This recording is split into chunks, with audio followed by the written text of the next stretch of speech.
Okay, so thank you everyone for coming for the second session.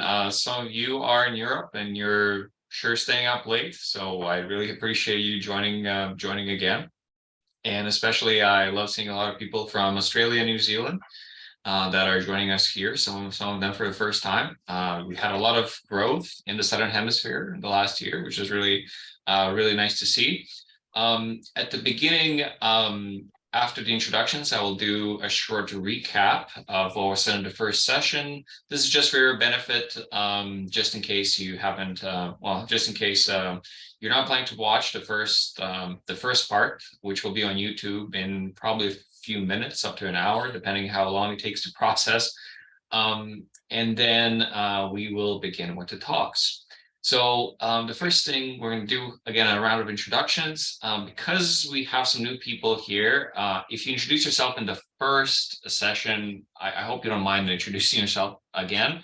And I'm going to start. So I'm Denis. I'm a postdoc here at the University of Western Ontario in Canada. And postdoc is a time between they give you, when you finish your PhD and they give you a proper faculty position. And as I said in the first session, this is the third year I've been saying this. So obviously the market, the academic market is really tight. So if you want to introduce yourself, please raise your hand in Zoom. So you have reactions and there's like a raise hand option, and I'm going to call you out one by one. If you don't know how to do it, you can also just do it in the chat. If you can't unmute, that's perfectly fine. Okay. So let me just open the list, and the first person I have is Tihomir. Tihomir, go ahead. Again, my name is Tihomir. You can call me Tihi if it is much more simple. And the reason I'm here also on the second session is that I have great respect to community projects like Raspberry Pi, Linux. Oh, sorry, I'm ringing. And also to community built around Meteors. And the second reason is that 12 years ago, near my house, global Meteor network, at that time, it was just Croatian Meteor network, found meteorite, and it was first meteorite found based on the recording of the network. So in my life outside the astronomy, I'm forced to take care about Windows, but I'm born for open source. So when I will be retired, I will be in the open source community. Sorry. That's all. Great, thank you. Next one up, Jan Habraken. Hi, everyone. Good morning, good evening, wherever you are. My name is Jan Habraken. I live in the eastern part of the Netherlands. I'm not really an astronomer or an amateur astronomer, for that matter, but I got involved into this project due to a challenge of my brother to build a radiometer for bright fireballs. And I accepted the challenge about a year ago, and I'm still working on it.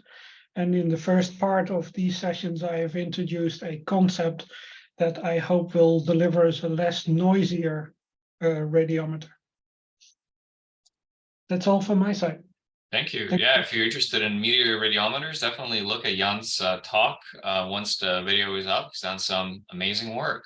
Okay, next one up is Pete Eschman. Pete, go ahead. Hi, I'm Pete Eschman. I'm here in Albuquerque, New Mexico, southwestern US, and I try to keep our local meteor array up and running and going. We have about 25 stations here in our local network. Perfect, thank you, Pete. Next one up is Derek Polton from Australia. Can you unmute yourself, please? Sorry, I can ask you to do that. There you go. There you go. Thanks, Denis. Yeah, Derek Polton, retired soil scientist, been involved in the program for the last 2 years. And there's quite a lot of interest in Meteor network in ASB. We're progressively expanding the network. It's really the shortage of pies that has held us up. We've also got 2 DFN cameras that we're looking to deploy, and will sort of not be part of the GMN network, but they'll aid with our observation of meteors. So yeah, really interested in the forum this morning. Thank you, Derek. Steve Johnston, go ahead. Thanks, Dennis. Yeah, Steve Johnston. I live in Melbourne in southeastern Australia. I'm trying to get interested in building an RMS online X system that Derek just mentioned at the Astronomical Society of Victoria, which has a dark sky site about 120 kilometres north of Melbourne, and it's pretty close to Derek's existing network. So that's it. Very cool. Paul Rogermans. Hello, I'm Paul Rogermans, living in Belgium. I'm running 8 cameras for the Global Meteor Network in Belgium and 2 others in the north of France. Aside of that, I have still 8 other cameras working for CAMS, Benelux, and my main interest is studying the structure of meteor showers. Thank you. Thank you, Paul. Bob Massey. Good evening or good morning to everyone. Bob Massey here, located in Southern California, and we have a small group of folks, about 8 cameras, mostly focused to the east of the Los Angeles, San Diego basin.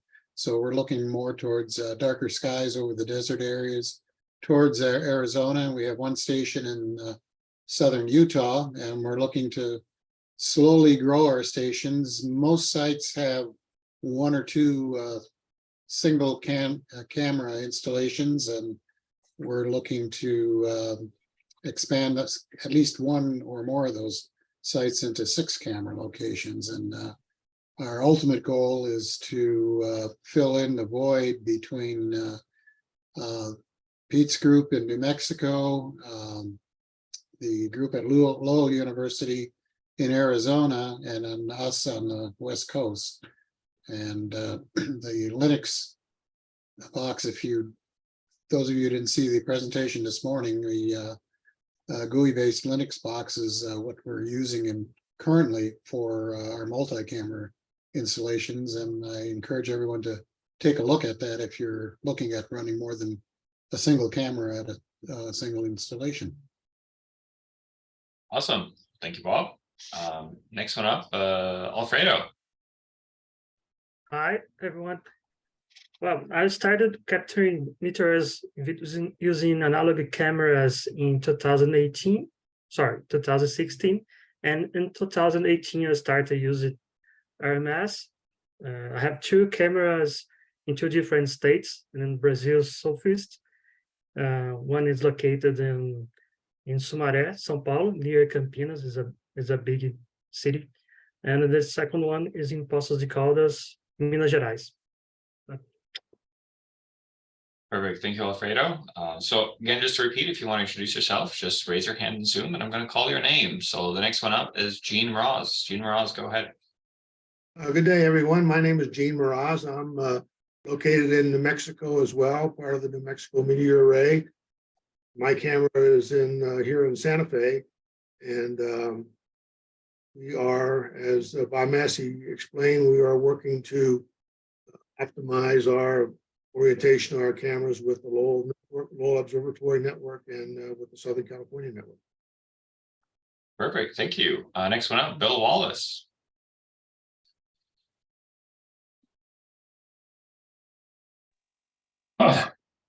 I'm Bill Wallace. I live about 20 miles south of Pete, Eschman. I run 2 cameras on a Linux box. I'm a lifelong software engineer, so I'm kind of interested in how RMS works, and I've been exploring different aspects of meteor detection. I gave a paper last year on it. doing a great job. And next one up, Andy Washington. Hi guys, yeah, just rushed in from work. I work in the music industry. I live in London. I've just had my camera up about 3 weeks, thanks to great help from Denis and others. So I'm a complete newbie, so I'm looking forward to tonight. Thank you. And we have Young-ik from Korea. Go ahead. Hi everyone. I'm Young-ik Byung, living in Seoul, South Korea. Since last year, I operate 11 stations, and each station have 5 cameras. I run them on a Linux machine with Minicom. I hope to cover the entire South Korea, which is a small country, so, but I still lack enough coverage for low altitude. So I plan to add some more stations, especially in the west coast of Korea. It's nice to participate in this meeting. I'm learning a lot. It's been only a few months. I try to understand the workings of RMS software. I think it's a really nice one. Thank you, everyone. Thank you. Okay, and Washington. Washington, go ahead. Hi, my name is Washington Oliveira. I'm from Brazil. I have 3 cameras in production and 3 others in test. And sometimes I help other Brazilian members to set up your cameras and stations. This is. Thank you. Perfect, thank you. And last call, does anyone want to introduce themselves? Just raise your hand or just unmute yourself and go ahead.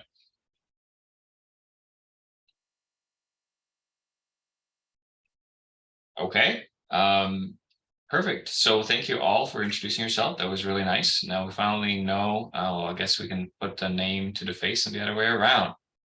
So now I'm gonna just quickly summarize what was said in the first session and quickly go through my slides, hopefully to encourage you to watch the first session. The total recording is about 5.5 hours, so it's quite an undertaking to watch the whole thing. I think that's over 2 full movies, but hopefully not. It's not going to be too bad for real Meteor enthusiasts. Full screen mode. Okay, so at the beginning, I just gave a quick overview of what the GMN was doing last year and some quick overview of meteor science. I'm just going to quickly go through these slides, explain what meteors are, from which different sources they come, why we collect meteorites, and what the problem with meteorites is. Basically, we don't know where they're coming from. We have a huge number collected in museums, and we have almost no orbital data. That's why we need meteor observations, and we recently had a confirmation that basically meteorites are as good as samples directly recovered from asteroids. We found like a meteorite match 1-to-1, and of course the only difference is that the asteroid samples are usually not destroyed, I guess, through some processes that occur on Earth, which basically means if we want to prevent that, we have to recover these meteorites as fast as possible after their fall, so they don't get contaminated at all. The next thing I talked about is there's also small dust that enters the atmosphere, millimeter-sized dust that can be quite dangerous for astronauts and satellites. And the problem is that this dust comes from meteor showers that are often not predicted. We don't see them coming, and that can be quite dangerous. There were some recent examples in the last decade or so, and we need a global instrument, a bunch of cameras across the globe, and the only way you can figure that out or pull that off logistically is they have to be deployed and hosted by amateur astronomers, and this is exactly what we're doing. We're trying to make the installation simple and the maintenance simple, and we want to make sure that people know how to use their instruments and have kind of the full operational knowledge of the whole thing. This is the current status of the network. We have over 808 cameras across the globe that actually report the data and are included in the trajectory pipeline.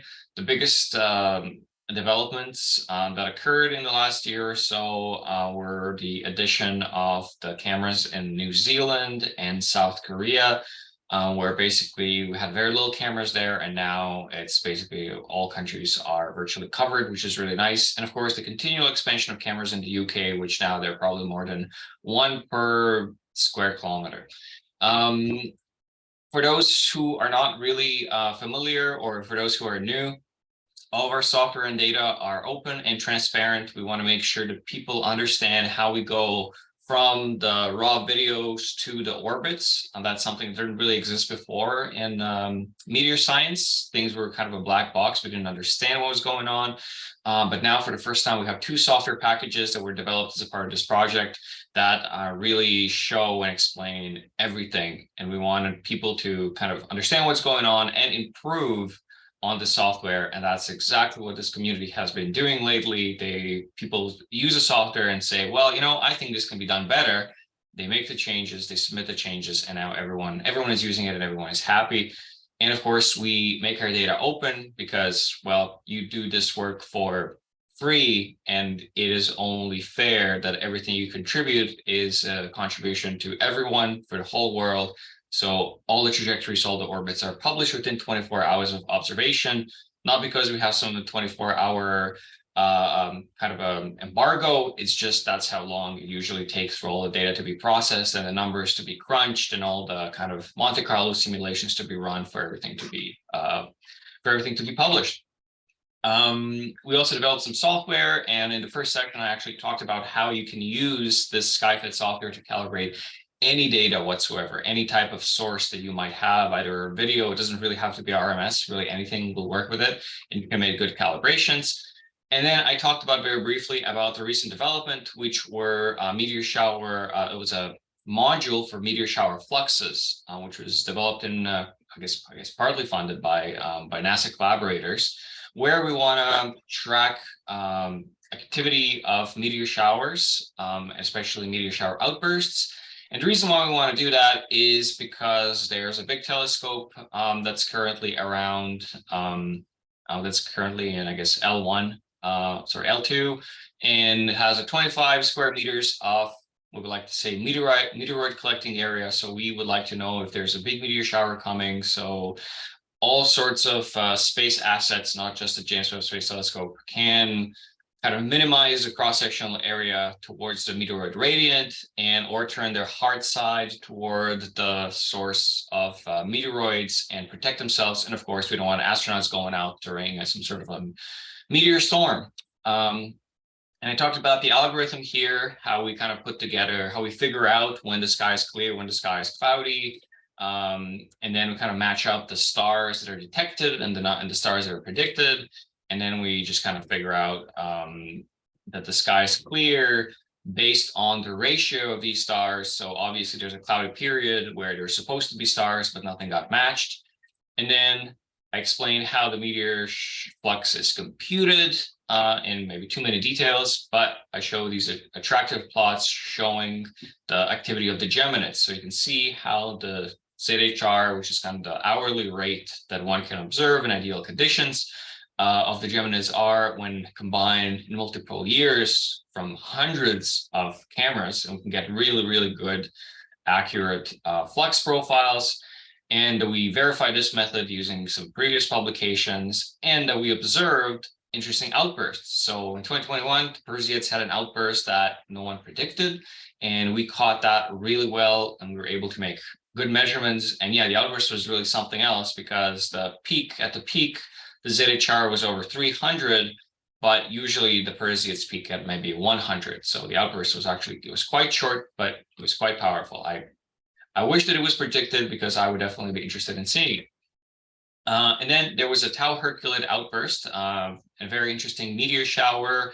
And these meteors that have hit us last May were actually released in a breakup of a comet that occurred in 1995 and was actually caught by the Hubble Space Telescope. It was very, very attractive. Just kind of, you can see kind of the comet breaking up and the pieces fallen from the comet. And this caused a minor meteor shower outburst.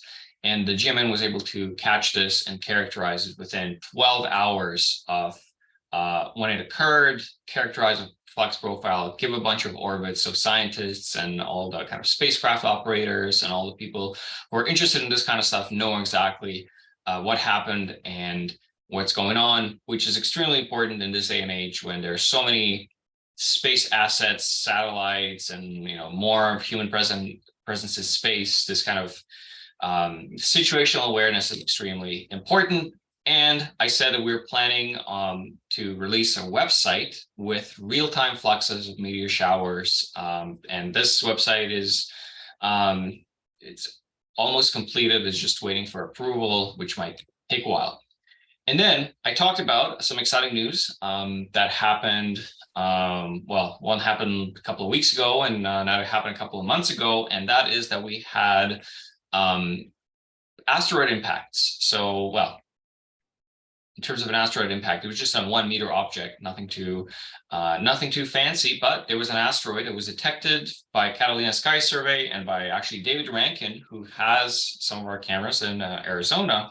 And he works with these big telescopes. They're trying to find asteroids. And there was a post at the Minor Planet mailing list that there's going to be an impact of a 1 meter asteroid, very small, somewhere very, very close to where I live. Unfortunately, this was posted at 1:20 a.m. local time. I was still asleep. As you can see, I'm not a real astronomer. I wake up in the morning and I go sleep at night. And the impact was supposed to happen around 3:30 local time, 3:30 a.m. local time, over the town of Brantford. This is where Alexander Graham Bell is from, and I think that's probably where the telephone was invented. And this is only maybe an hour's drive for me, maybe 45 minutes, not that far. And someone in the email, when they released this picture, they said, hopefully some night owls in Eastern Canada are awake to read this message. That was not me. However, some of my colleagues here were, and they was able to actually drive to Brantford, saw it straight overhead, actually heard the fireball simultaneously and after. The simultaneous sound is an interesting thing. And then we had Prof. Paul Wiegert walked to a nearby hillside as well, and Rob Warwick, who discovered Oumuamua, the first interstellar asteroid, and he took a photo from a nearby field. When I made this talk about a month or so ago, I said these are the only people in history who have seen a predicted meteorite fall, and they held this title for about 4 months, and now we have another predicted meteorite fall that occurred a couple of weeks ago. This is Rob's picture of the event, and when we scoured, well, it was everywhere in the news, everyone saw it, and this is the CN Tower, and you can see the fireball falling apart into a million pieces. As you can see here, all these little fragments, bits and pieces. And as you might imagine, when we wake up in the morning, we looked at our professional cameras and we saw the fireball, and all of them was quite nice. The Jimin also caught it from a camera in Toronto. And this is kind of just the beginning of the fireball. The next frame was quite bright. It was so bright that it was actually not usable that much because the camera was just so close. And when we computed the trajectory, we figured out that, well, the fireball happened straight overhead. I live in this little area in London, just in south of London, very close to the fireball. So we kind of feel that it was taunting us a bit because most of us were asleep. And of course, most of the meteorites ended up in the lake right here and right here. Possibly there's a bigger piece somewhere in this area, but there are issues, most of it, that it's just a very low entry angle. The search area is huge. We're talking about like 20 kilometers long with like maybe a kilometer or 2 kilometers wide. And a lot of wineries in the area, which doesn't help because you have to go to each place and talk about, I found this rock, I need this meteorite, blah, blah, blah. And of course, you can't not try the wine because you're already there. And another thing is that a couple of weeks ago, there was another asteroid because asteroid surveys are getting so efficient at detecting small objects, and there are so many people working, mostly amateur astronomers, to follow up these asteroids to constrain their orbits. And this was on February 12th. And again, from MPML, there was a notification this time, which is still early afternoon here, that there's going to be an impact in about 5 hours over France. Again, a small 1 meter size asteroid. And this time, people on social media were able to pick it up, and it was still actually quite reasonably early in Europe. And people were able to be able to inform informed themselves about this, and they were prepared, and they took some videos, and there were lots of videos of the fireball posted on social media, and we were able to inform people how to properly take pictures, and not just from kind of holding your phone and pointing it to the fireball, because this data isn't really useful. We can't use this for calibration at all. Unfortunately, we were able to get a bunch of good data, reconstruct the trajectory, and this is the image of the discovery. As you can see, this little dot here in the middle that's moving, that's the asteroid. Initially didn't really look like anything special.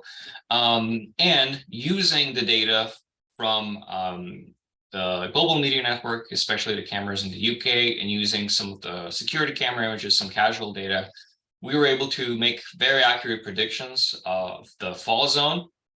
And the professionals and the scientists and kind of the local amateurs were able to go to the site, find meteorites, and now these meteorites are already already being analyzed in labs all over Europe. And this is one of kind of the quickest turnaround that we've ever done, and where we also have the asteroid orbit before it entered the atmosphere. So this is the first time ever where the asteroid was observed outside of the atmosphere. We have a really good fireball trajectory, and also the meteorites have been picked up within a couple of days and put into labs extremely soon. And this is kind of the best ideal case that we want to have and do for all sorts of fireballs. This is a sample of the data that the GMN got, these three here, and there's also another one here from another meteor network in the UK.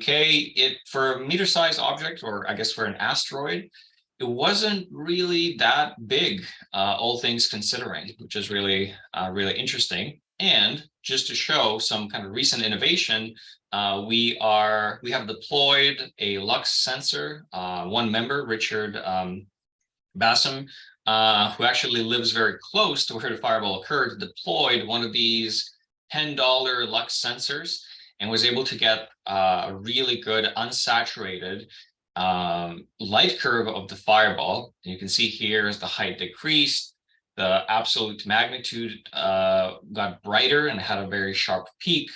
And this was a perfect demonstration of how very cheap sensors, very cheap technology, this kind of Internet of Things approach can be used for actual science.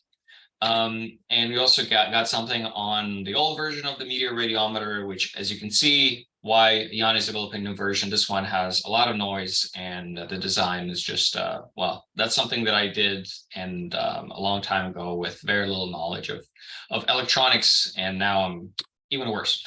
So that's basically it. This was a very quick overview, and I hope if you were interested in this, that you will watch the full first session. Now it is time for our talks in a few minutes. And before we begin with the talks, are there any questions, or does anyone else want to introduce themselves?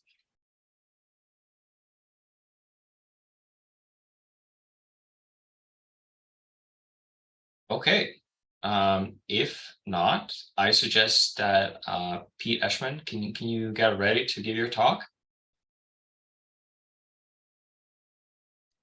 I will try to do so. Perfect, thank you. Let's see if it works better than my slideshow earlier. Okay, I hope you can see the full screen there. It is in full screen. Yeah. My name is Peter Eschman. I serve as the area coordinator for our local group.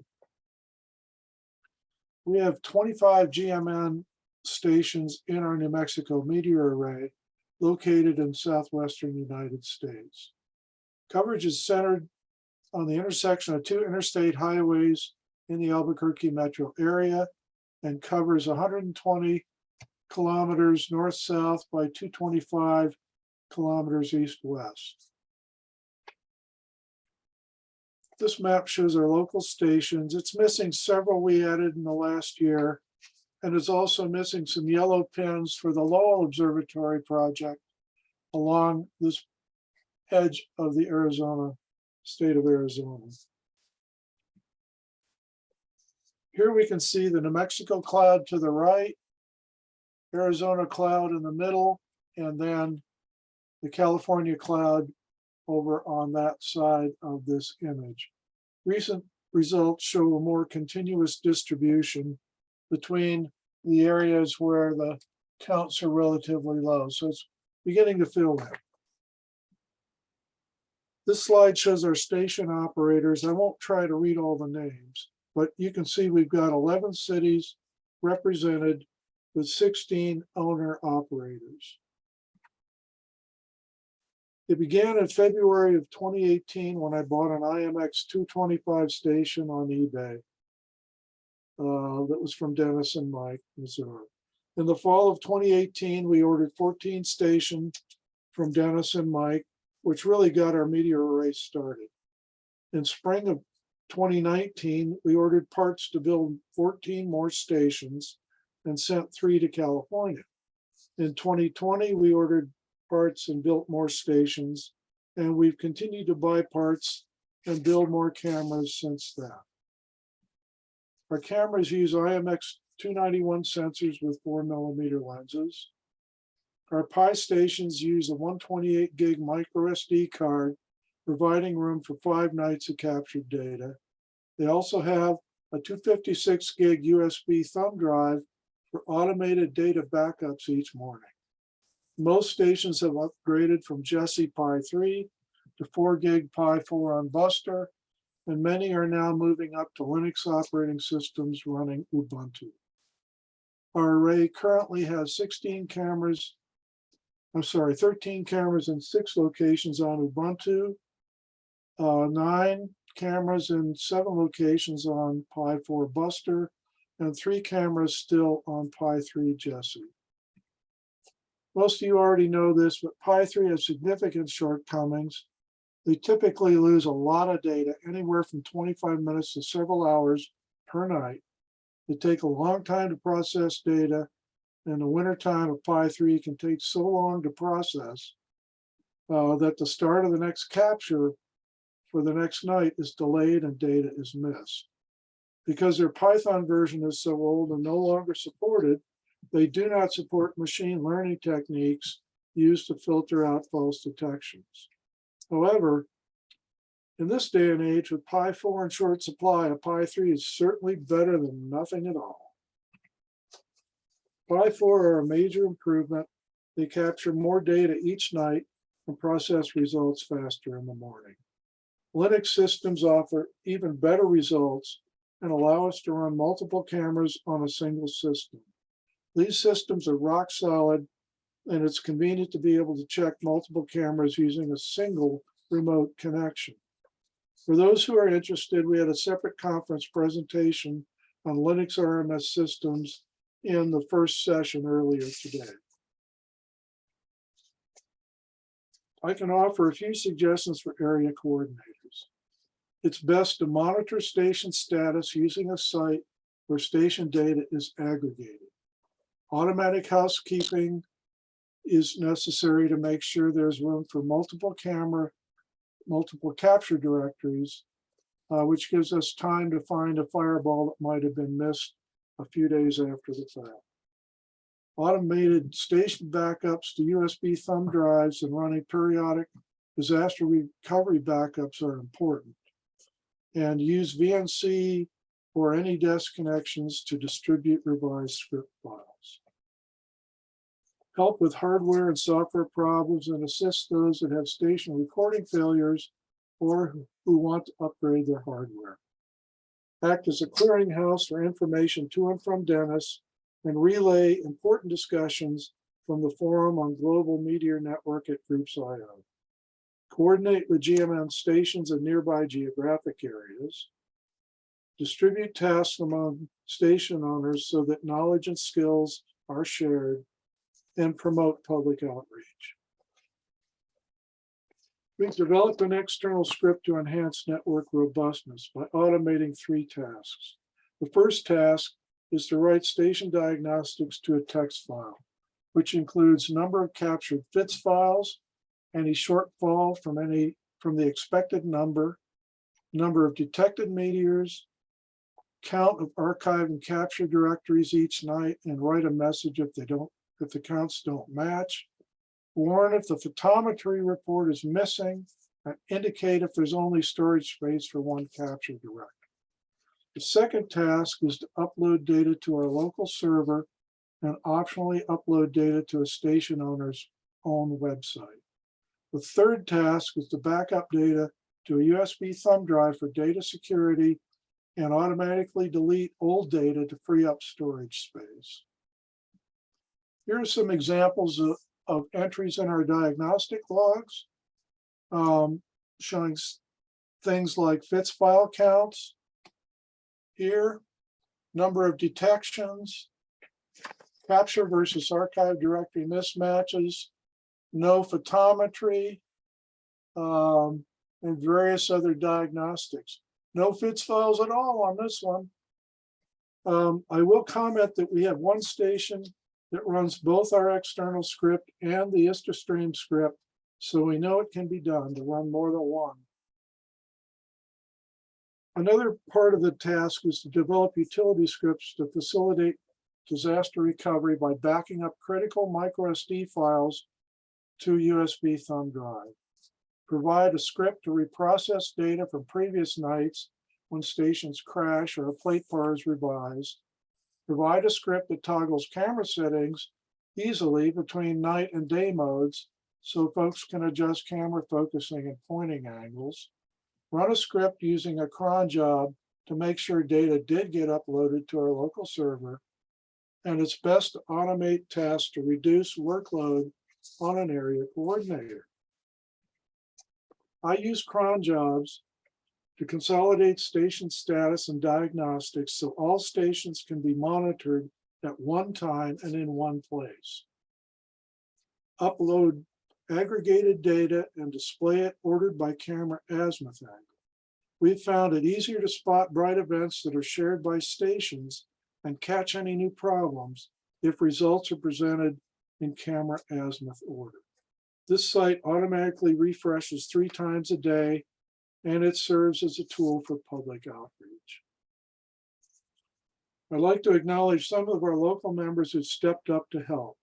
Steve Kaufman maintains our local server using a Pi 4 with an SSD drive. He developed our external script and other support files, including a record watchdog for Jesse RMS stations.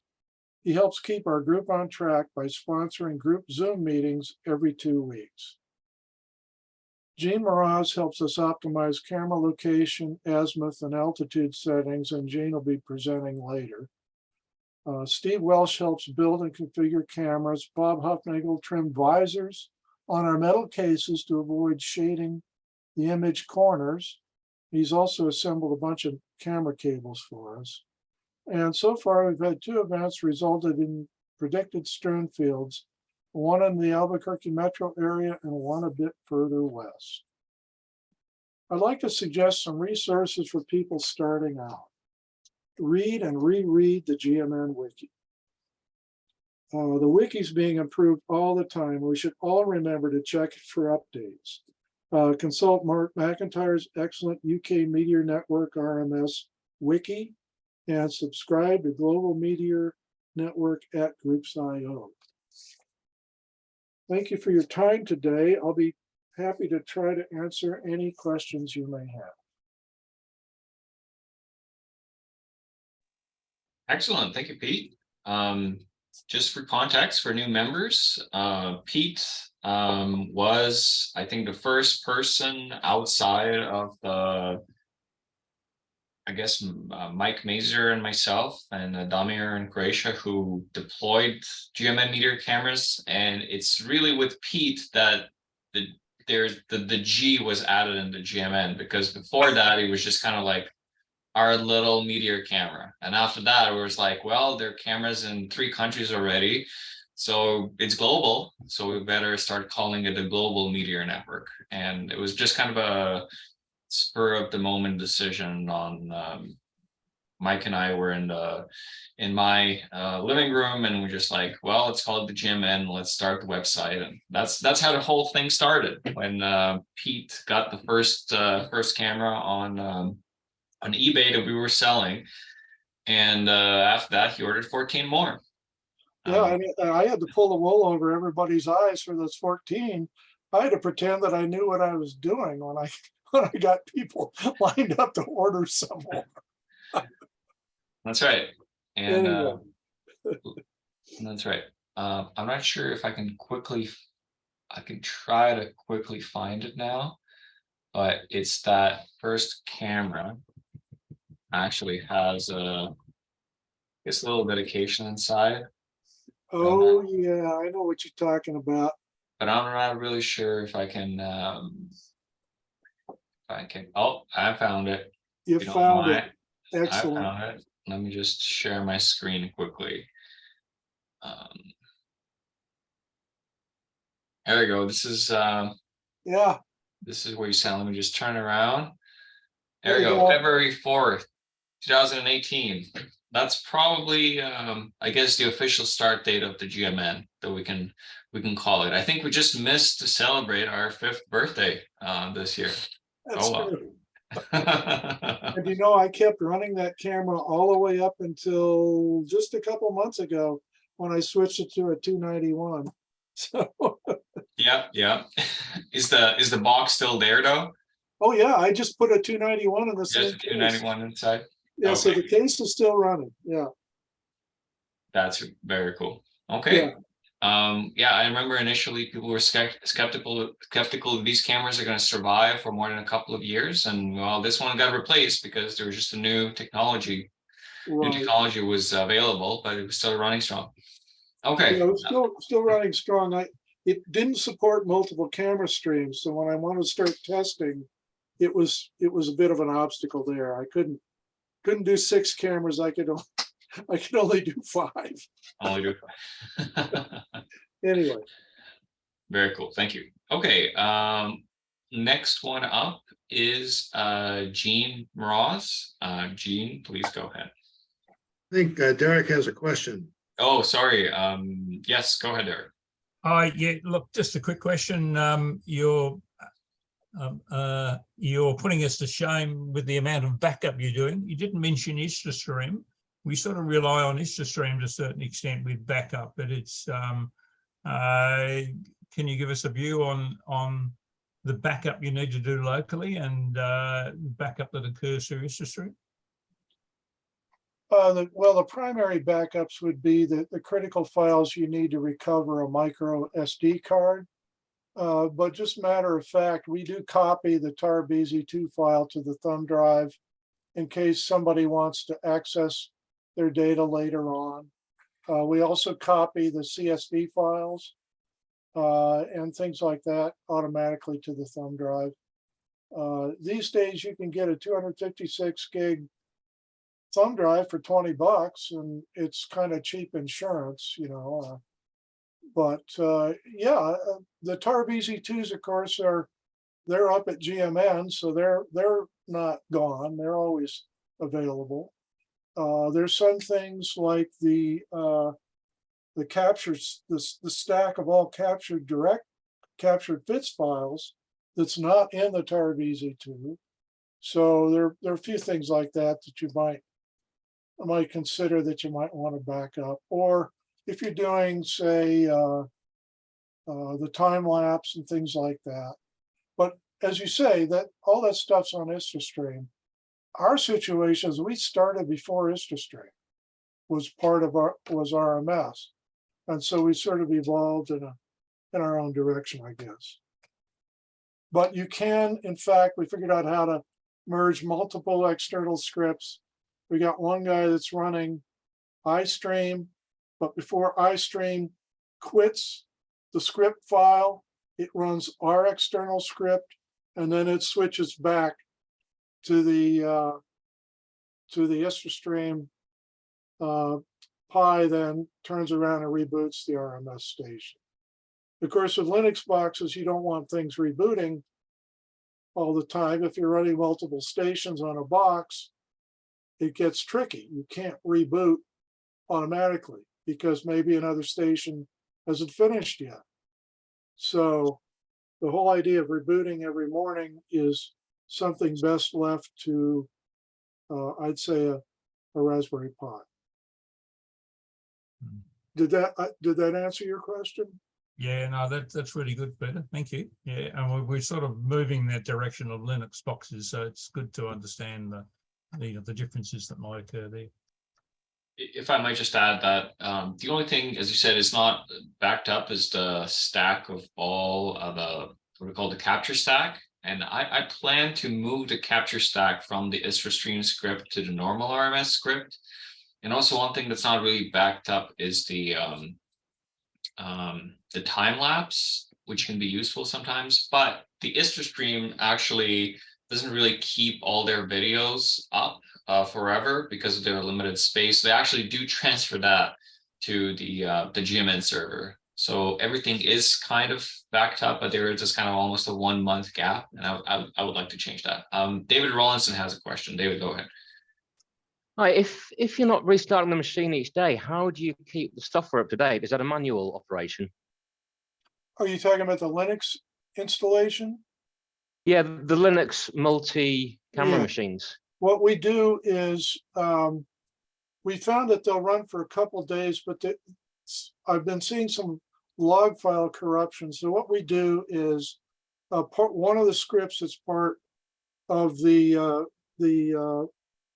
GUI RMS Linux install is a script that will stop every capture after it's running, like mid-afternoon, run an RMS update, and then restart all those captures. So that's what we do instead. It's just run by a cron job. It's called GRMS update or updater, I forget which. And so it will run. I normally schedule it for mid-afternoon when there's nothing, stations are done.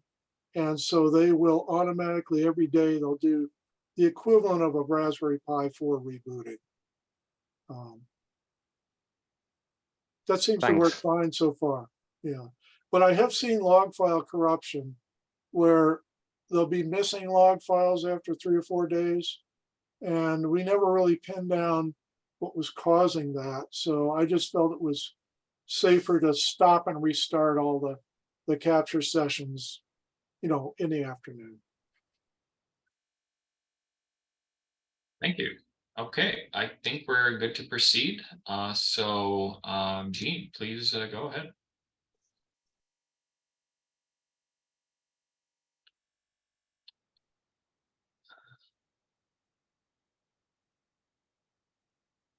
Okay, so my name is Gene Mroz, and I'm part of the New Mexico Meteor Array also, working with Pete and all the other owner operators in the group.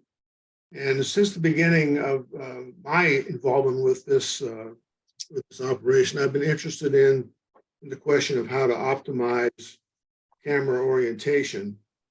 So that's been the focus of my interest. And so I start off with a well-known motto in the world of computer modeling by George Box, who was a British statistician. All models are wrong, some are useful.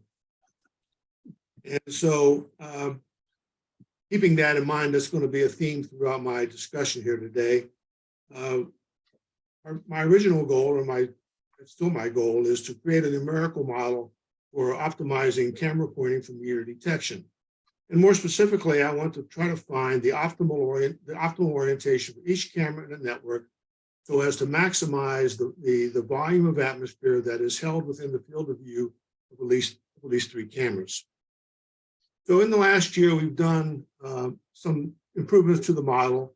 We've converted it from a east-north-up coordinate system to an Earth-centered, Earth-fixed coordinate system.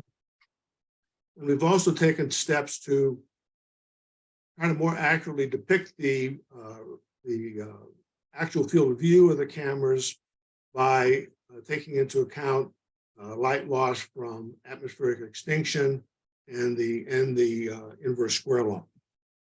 So I looked at, to do this, I looked at a month's worth of meteors in our network. About 10,000 meteors total were observed And from the RMS trajectory data, you can get the location of the begin point and the end point of the meteors, and you know where the location of the stations are. You put that into a big statistics program. I found out that 99%, the 99th percentile of these 10,000 meteors were within about 350 kilometers of the cameras observing them. Likewise, when I calculate the loss of light in that distance, 99% of those observed meteors were within about 4.2 magnitudes of intensity loss. So consequently, I adjusted my code so that the model limits the field of view camera coverage from any camera to any point on the grid to a distance of less than 350 kilometers or less than 4.2 magnitudes loss of light. So our goal in this first iteration is to work with the Southern California network, which has only 7 cameras rather as opposed to the 24 cameras in the New Mexico network. So I wanted to start small with a smaller problem for developing the codes. So we wanted to optimize the pointing of the 7 cameras in the Southern California network to improve the mesh with the field of view of the existing network of over 30 stations that are operated in Arizona by the Lowell Observatory. And this list here is the list of the 7 cameras that currently exist in Southern California. Bob Massey spoke earlier that he is looking to extend his 2 cameras, 0S and 1R, to a 6-camera station. So that's what we're going to work on or talk about here today. So Bob Massey wants to do that. He wants to implement a 6-camera mast at his location. And the question is, well, what will be the consequence of that action, and how should even other cameras be reoriented? So I started by looking at a distribution of the meteors that are jointly observed by the Southern California and the Lowell cameras for 1 month, September of last year. The red dots represent the locations of the Lowell Observatory cameras, and the blue dots represent the locations of the Southern California network. And the colored dots represent, each dot represents a meteor that was observed during September, and the color code is whether or not that meteor was observed by how many cameras that observed that meteor. So red dots represent meteors that were observed by 2 cameras, yellow dots represent meteors observed by 3 cameras, and green dots represent cameras that were observed, meteors that were observed by more than 3 cameras, all the way up in increasing degrees of darkness to over 10 cameras in some cases.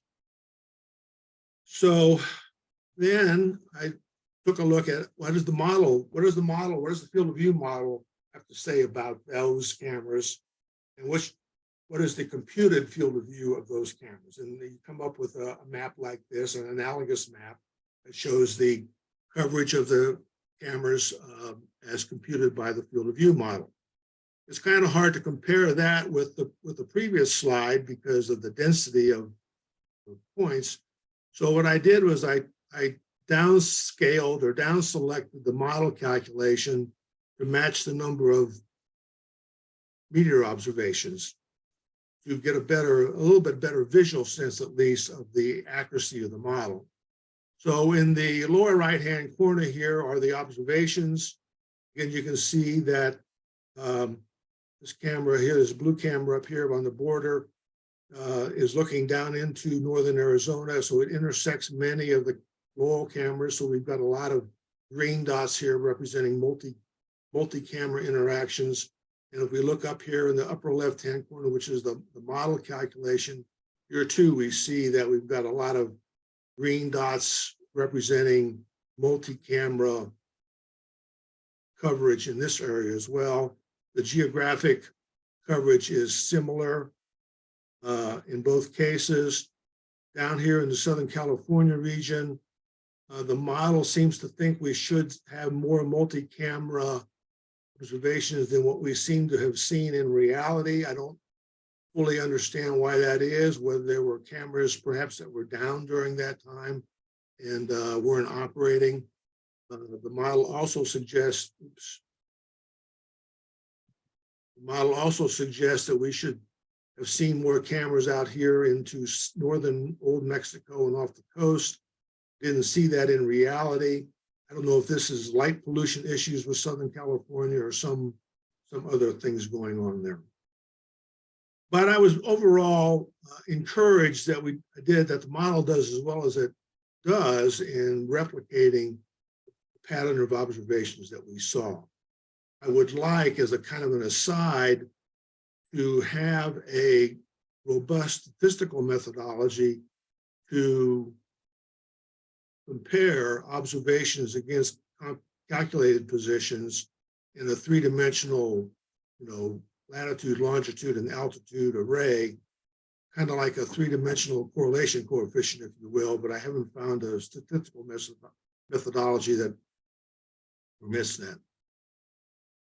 So then we move on to looking at what would happen if Bob Massey adds his 6-camera mast at GMARS. That's his station called the Goat Mountain Astronomical Research Station, operated by the Riverside Astronomical Society. So this now is the same field or same part of the network, but the only change is that we've now put a 6-camera orientation here at this location. There's a blue dot here. That's where GMARS is located. And all the other cameras are held at their same orientation. So you can still see that for example, this camera up here in Utah is still aimed into northern Arizona, and that there are many very dark green spots here representing over 10 cameras that are intersecting or measuring this, observing this area in common. And although you might think that having 10 cameras looking at an area is a good thing, it's really maybe not the best use of camera resources to have an area that is quite so overdetermined. So then I ran the optimization code to optimize, leaving the 6-camera station or 6-camera orientation permanently here, or oriented in 6 cameras here at GMARS, left that alone, and then allowed the optimization code to reorient this camera up here and these 3 cameras here to optimize themselves against the 6-camera mast here at GMARS. And so we get this kind of a distribution here. And this visually at least looks promising. We see here on the eastern edge of it that we've got these darker green grid points indicating where it's meshing up against the western extension of the Arizona network. It gets a little bit lighter green here towards the middle. You see some yellows creeping in here now as we get down to 3-camera coverage areas. And on the periphery out here where the coverage diminishes, we get down to areas of 2-camera coverage. And I didn't show in this slide any single camera coverage. So now the question becomes, well, that's all well and good, but how do we evaluate these solutions in a more quantitative way to decide whether or not which solution is optimal, which solution is better than another? So I've struggled with this question quite a bit, and I've come up with my 2 best shots at this. The first one is simply to count the number of grid points that are covered by 3 or more cameras. That is, after all, the objective function that is set forth in the optimization code, which tries to maximize the number of grid points covered by 3 or more cameras. So that's one metric. And the other metric is a more complex one that I got some help from Denis with, and that is to come up with what I'm calling a convergence angle score. And if you know something about how the RMS system works, when it is calculating meteor trajectories, it's calculating the convergence angle. The convergence angle is the angle formed by two cameras as they view a meteor path in the atmosphere. So if you think about in a three-dimensional space, plane is defined by a line and a point. If we think about in that context, the line is the path of the meteor, and we have 2 points, one point representing one station and a second point representing a second station. And we have two planes that intersect in that three-dimensional space. It's the angle of how those two planes intersect is the convergence angle. So in the code, I calculate for every possible pair of cameras that is viewing a common space, I try to calculate the convergence angle of those two cameras. And then I calculate the average over all the cameras in all the possible intersections. And then I take an average of that. And that's what I call the convergence angle score. And in general, a larger convergence angle score is better. So these are the plots now, the figures of merit for those three simulations that I just discussed. The current, as the cameras are currently oriented, if the GMARS camera gets converted to a 6-camera orientation, but no cameras are optimized, and thirdly, if all the cameras are optimized. And you can see here, if we talk about in this left-hand graph, is just the percentage of points, percentage of grid points covered by 3 or more cameras. In the first case, we're at about 50% of the grid points are covered by 3 or more cameras. If we convert the GMARS location to 6 cameras, that jumps up to 60. But curiously enough, if we optimize the other cameras to the GMARS camera, the six camera mass, that coverage drops down slightly to about 54%. Similarly, if we look at the convergence angle score for the current orientation of the cameras, we get a value here of around 8. Doesn't change much if I add the 6-camera mass at GMARS, and it drops a little bit if I optimize all the other cameras to that one. Now, what I didn't show here, and I should have shown, is that these values have very large standard deviations. So it's not clear to me that these differences are statistically significant. They could all be the same. And so that has me kind of scratching my head at the moment. I'm not exactly sure what that's trying to tell me, whether there's still some problems in my code. This is part of my theme that all models are wrong. This may be a point in my model where it may be wrong. And so that's going to be something I'm going to be working on in the future to try to clarify that. So yeah, so that brings me to my goals for 2023, which is to make the model less wrong and hopefully more useful. And I'll be working on that in the weeks and months to come. And if you've got any questions or comments, feel free to email me. I'm happy to talk about it and happy to answer any questions you may have. And thank you for your attention. Great. Thank you, Gene. Are there any questions for Gene?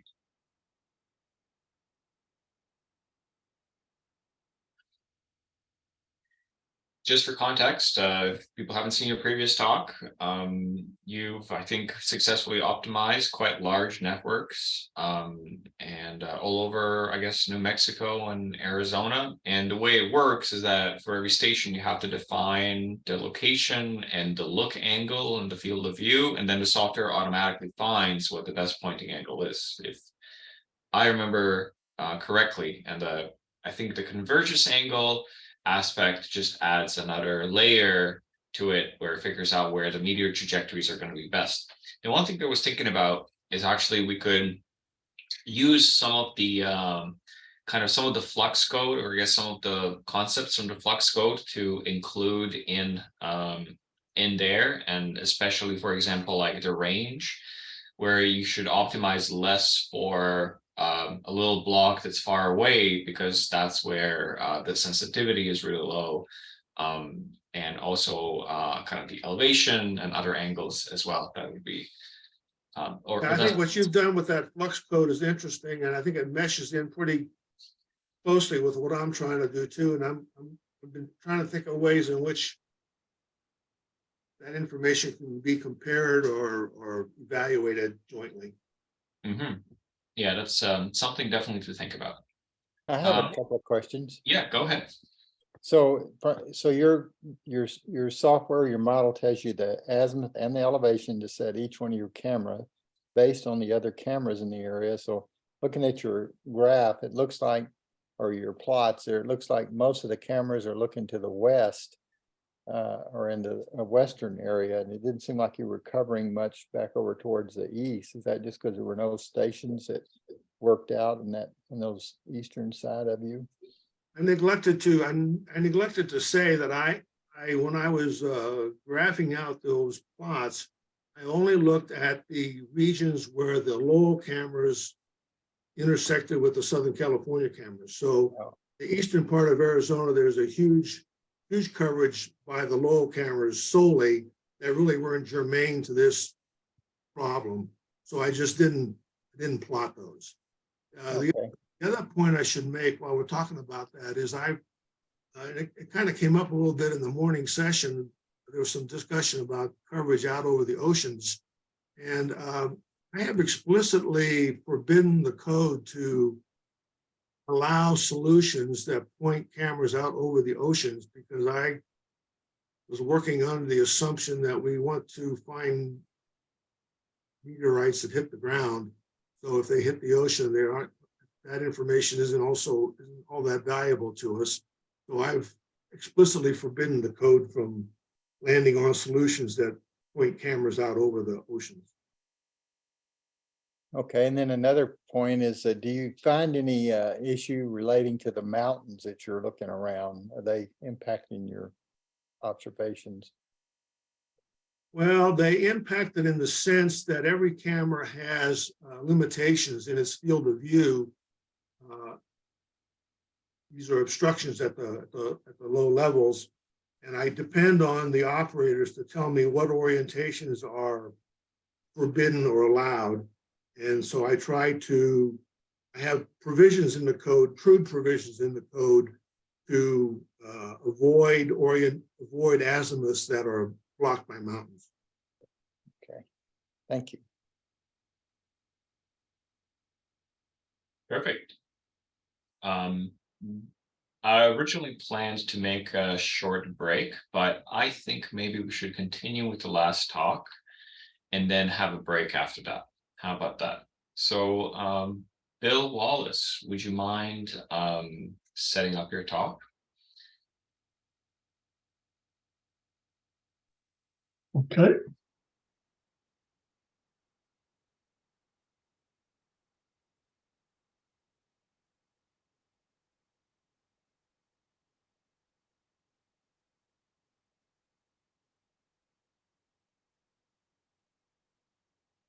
I have basically two sets of slides here.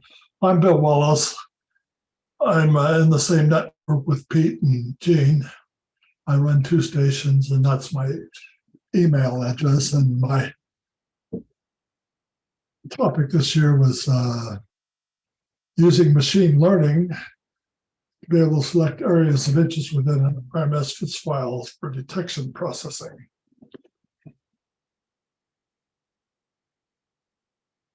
Last year, I gave a presentation on an alternative method of detecting meteors by using linear regression over the complete FITS file. I was able to detect some dimmer meteors than RMS could, and I sent all that data off to Denis. This year, I decided to try to apply,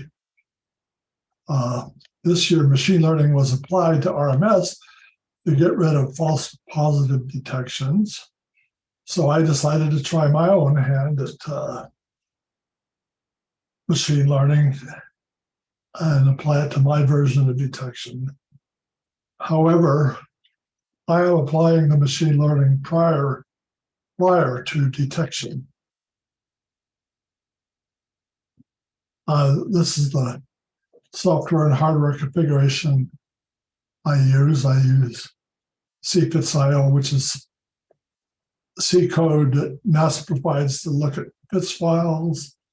My languages are C, C++ for analysis, TK for displays, and Python and TensorFlow for machine learning. And my hardware is my Ubuntu workstation here.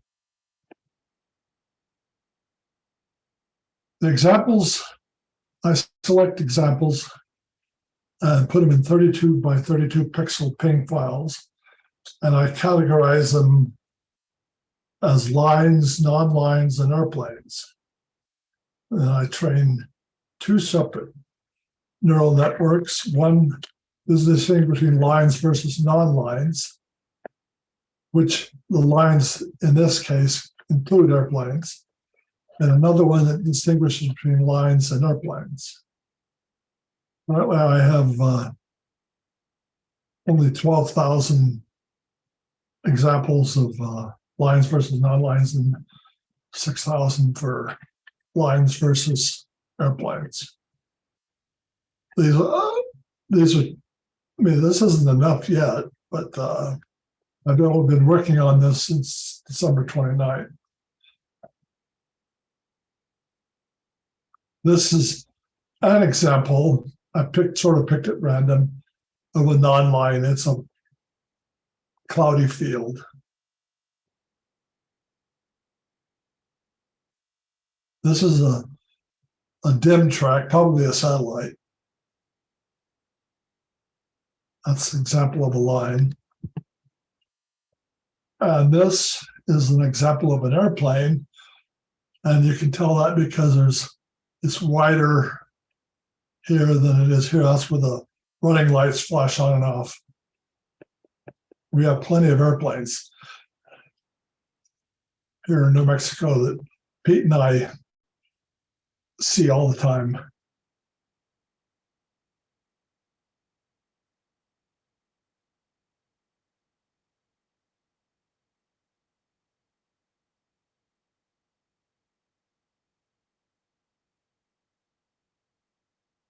I used Fiacre Vihille's TensorFlow model, which I kindly put in this paper, and to learn two separate categories, lines versus non-lines and lines versus airplanes. I thought that airplanes and lines were a more subtle distinction than lines versus non-lines. So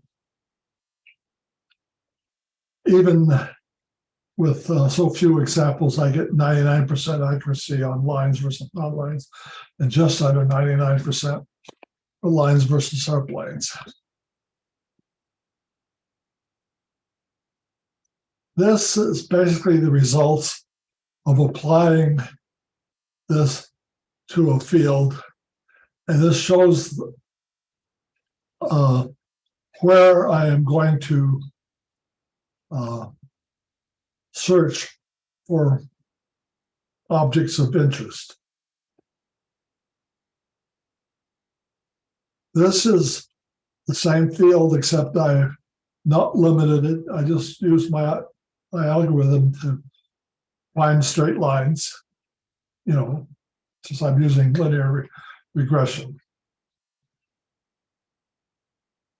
And this is the result of applying both networks, because this is obviously an airplane down here, and this was at least a satellite, if not but probably a meteor, because it wouldn't have shown up. This is from the archive file that I selected. In the current demonstration you just saw, it takes about 1 to 2 seconds to create the background image. That's from the FITS file. 2 to 3 seconds to count the stars, and it takes TensorFlow just around 5 seconds to find all the areas of interest. I don't know how long I don't know how long it will take when I convert it to C++. I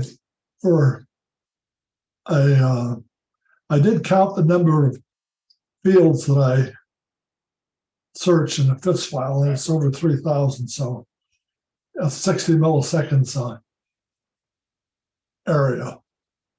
I've looked into threading to speed it up, but so far my Python doesn't let me allow me to thread it. My future plans are to convert the area of interest selector to C++ and possibly incorporate it into my detection program. And I also want to figure out how to use max frame data in the FITS file in order to calculate the angular velocity, which is exactly what RMS does. And I haven't figured out how to do it. So I'm open to questions. Thank you. Great job. Are there any questions?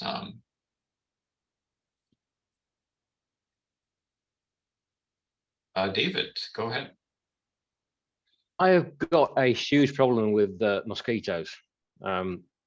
Sometimes, if you look at camera AU0006 on IstraStream, some nights I've got 20, 30, 40, 100 detections that are just mozzies. Is there anything you can do to help? Well, I get rid of practically all the clouds. I don't look at anything unless it's really bright. I don't look at clouds, so they don't go into my detection algorithm. And certain airplanes get through because they're big and drive by close. And that's one of the, and I'm only about 25 miles south of the international airport. It's even closer. So we get these airplanes that fly over there. Not even the RMS machine learning filter can take some out. I also found that the machine learning filter for RMS does not filter out blank fields. The RMS lets through occasionally. But a blank field for me, you know, just a starry night with nothing in it, mine filters that out perfectly. One comment about the machine learning filter is that the training data did not include a lot of bugs, including mosquitoes. So the machine learning filter is not good at filtering out bugs. However, we recently added much more bug data to our training data set. So now the only thing we have to do is we have to rerun the training to produce the new model and just push that. I think the slight problem is that we're not entirely sure which, well, some work is needed to look at the training code. We're not entirely sure which version of the code was used to create yeah, to create the training, the model. So that's something that someone needs to just sit down and look at the scripts that exist. They're on Fiacre's GitHub account and try to reproduce what he has and just yeah, add more bugs inside. However, once that script is done, we can very easily improve the filtering. But what you've done, Bill, is incredible. That's something that people have, I think, asked about before. If anyone has tried to do any detection using machine learning, and I think you basically made no assumptions and you just applied it directly to the image, if I understand correctly. No, I do not. I'm only looking for straight lines, and I allow which brings me to a point that sometime, because I do all of my searches prior to any detection, and I don't know how that would work with RMS. Mhm. I got to prove speed is the advantage. You know, before I come to you and say, hey, this really works. But right now, like I said, it takes 5 seconds, and I'm on a machine that's 11 times faster than the Pi 4. Yep. So it's not practical. Yeah, I'll find true. out what. But what surprises me is I can't thread this because it keeps coming back and says, you gotta, always something part of NumPy that says it can be seen by something else, so I'm not gonna do it. Mm. I'm still, I was just working on it a few hours before this session was, but so I gotta see if I can get C++ version to work. Mhm. I think anything that, if it's a part of machine learning, it can be done in TensorFlow. That should even run on a GPU, no problem. But yeah, definitely something to think about. It'd be really cool if we'll be able to kind of, without any assumptions, just subdivide the image in many little rectangles and just push it into like the GPU or something that's available locally, and just apply the model in parallel and get something out of it. But that's, yeah, it's quite a lot of work probably. Good, thank you. Unless there are any other questions, we are going to take a short break until you can feel free to keep asking your speaker questions, but you can and talk during the break as well. But officially, we're going to take a break for about 8 minutes until 30. Whatever 30 is in your hour. Currently it's 8:30 for me, and it's going to be 1:30 UTC when we're going to continue. So I'm going to step out, but if you guys just feel free to continue. So see you all in about 8 minutes.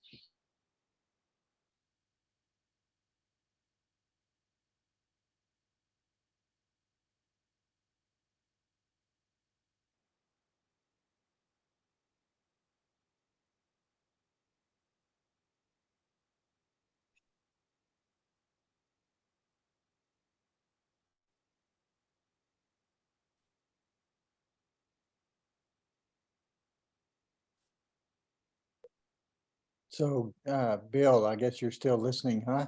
Yeah. Yeah, so your work really bodes well for the idea of getting away from the Pi and moving over to an i5 based computer, which that's one of the, I've got a Pi 4 running on one camera, and I'm about to bring up a second camera, and I picked up a Dell refurbished i5 computer that's less than $200 that you can find these days. And with something like that, you could use a graphics card in it and then get a little more horsepower on your problem, I guess. Yeah. I haven't, I have one of those, the computer that's the computer right there. It's just this tiny thing. So I'm not going to put a GPU in that. Right. But I have one across the office that it's much bigger. It's a refurbished Dell, and at some point in time, I'm going to try to get RMS working on it, and then maybe put a GPU in it. But I don't know that much about GPUs. Yeah, that's probably a big step to move up to those. I have a guy I work with, he has i7 also, and I think you can even get an i9. I'm using also a Nook computer, which has, you can get i9 processors in those, but the problem is the money gets to be more than a lot of people would want to embrace, I guess. So Dave, I wanted to comment on your mosquito thing. Do you think that the camera case is warming up and making the mosquitoes, you know, they go after heat or infrared temperature? I think maybe they're coming from the camera. There's a lot of mozzies in the air where I live. I mean, I'm in Australia. Yeah. And at night, there's an infrared source somewhere nearby that's illuminating them. So I suspect it's a security camera or something like that that a neighbor's got. And one particular camera is cursed. If anyone's had a look on InstaStream at AU0006, I mean, it's hilarious. I was wondering if you could put up a decoy, you know, just some resistors running with a little bit of power to create a heat source that make it look like a person or several people around and pull the mosquitoes away. Yeah, we've just got thousands of them, especially at this time of year. It's really bad. If the machine learning filter wasn't trained on mosquito flight paths, then I guess it wouldn't know how to distinguish them. But if anyone wants mosquito flight path data, I have got so much of it. We have 2 cameras down in Socorro, New Mexico, that are on a roof of a building, and they're nearby parking lot lights that we can't control. And what happens is that there are flocks of pigeons and tons of insects in the summertime. So I'm looking forward to see what ML will do on the Pi 4s that are running down there this summer, because I'm hopeful it'll be a lot better. I don't know what else to do. Yeah. Can I just put my screen on for a moment and show you what my cameras are seeing? Go for it. So, yeah, so that's what one particular camera sees, and it says detected meteors 117. Now there's not 117 meteors there. Wow, a lot. Yeah. You have some long ones. What's that? Running the machine learning already? That's running machine learning. Yeah, I run a multi-station Linux system, but my systems was developed before the much better GUI system was developed. It's a headless system, but it reboots every single day, so the code is always slap bang up to date, and it's running machine learning. Aircraft detections, very few now. There's one in the corner, bottom right hand corner, but apart from that, nothing. Anyway, I'll stop showing my screen if I can work out how to do it. There we go. Do you think the machine learning is getting rid of any of the insects? Good question. I don't know. I don't know. I haven't investigated that. It doesn't get all it doesn't get rid of all of it, because we still have detections with birds or bugs in it. But it's made a huge difference. Yeah, mostly with clouds. Yeah. Before, one of the stations that I've got in a fairly remote location, its internet connection is about 64 kilobits. It's like dial-up, and it was taking more than a day to upload BZ2 files that were full of false detections. As soon as machine learning came on stream, that problem disappeared. Yes. And it makes Dennis happier because he doesn't get all this junk coming up to his server too. Yeah, and the solution would have been to drop down to one of the lower transmission systems where you just send the numerical data, the text files. But if we'd done that, then if there ever was an interesting image, it might never have been able to get downloaded unless someone actually went up there to get it, because trying to FTP into the box and pull the FITS files out by hand was just so slow and so tedious. Yeah. Although finally I've got a system that's fairly well automated, and once the machine's up and running, it needs no attention, which is a big relief. Yes.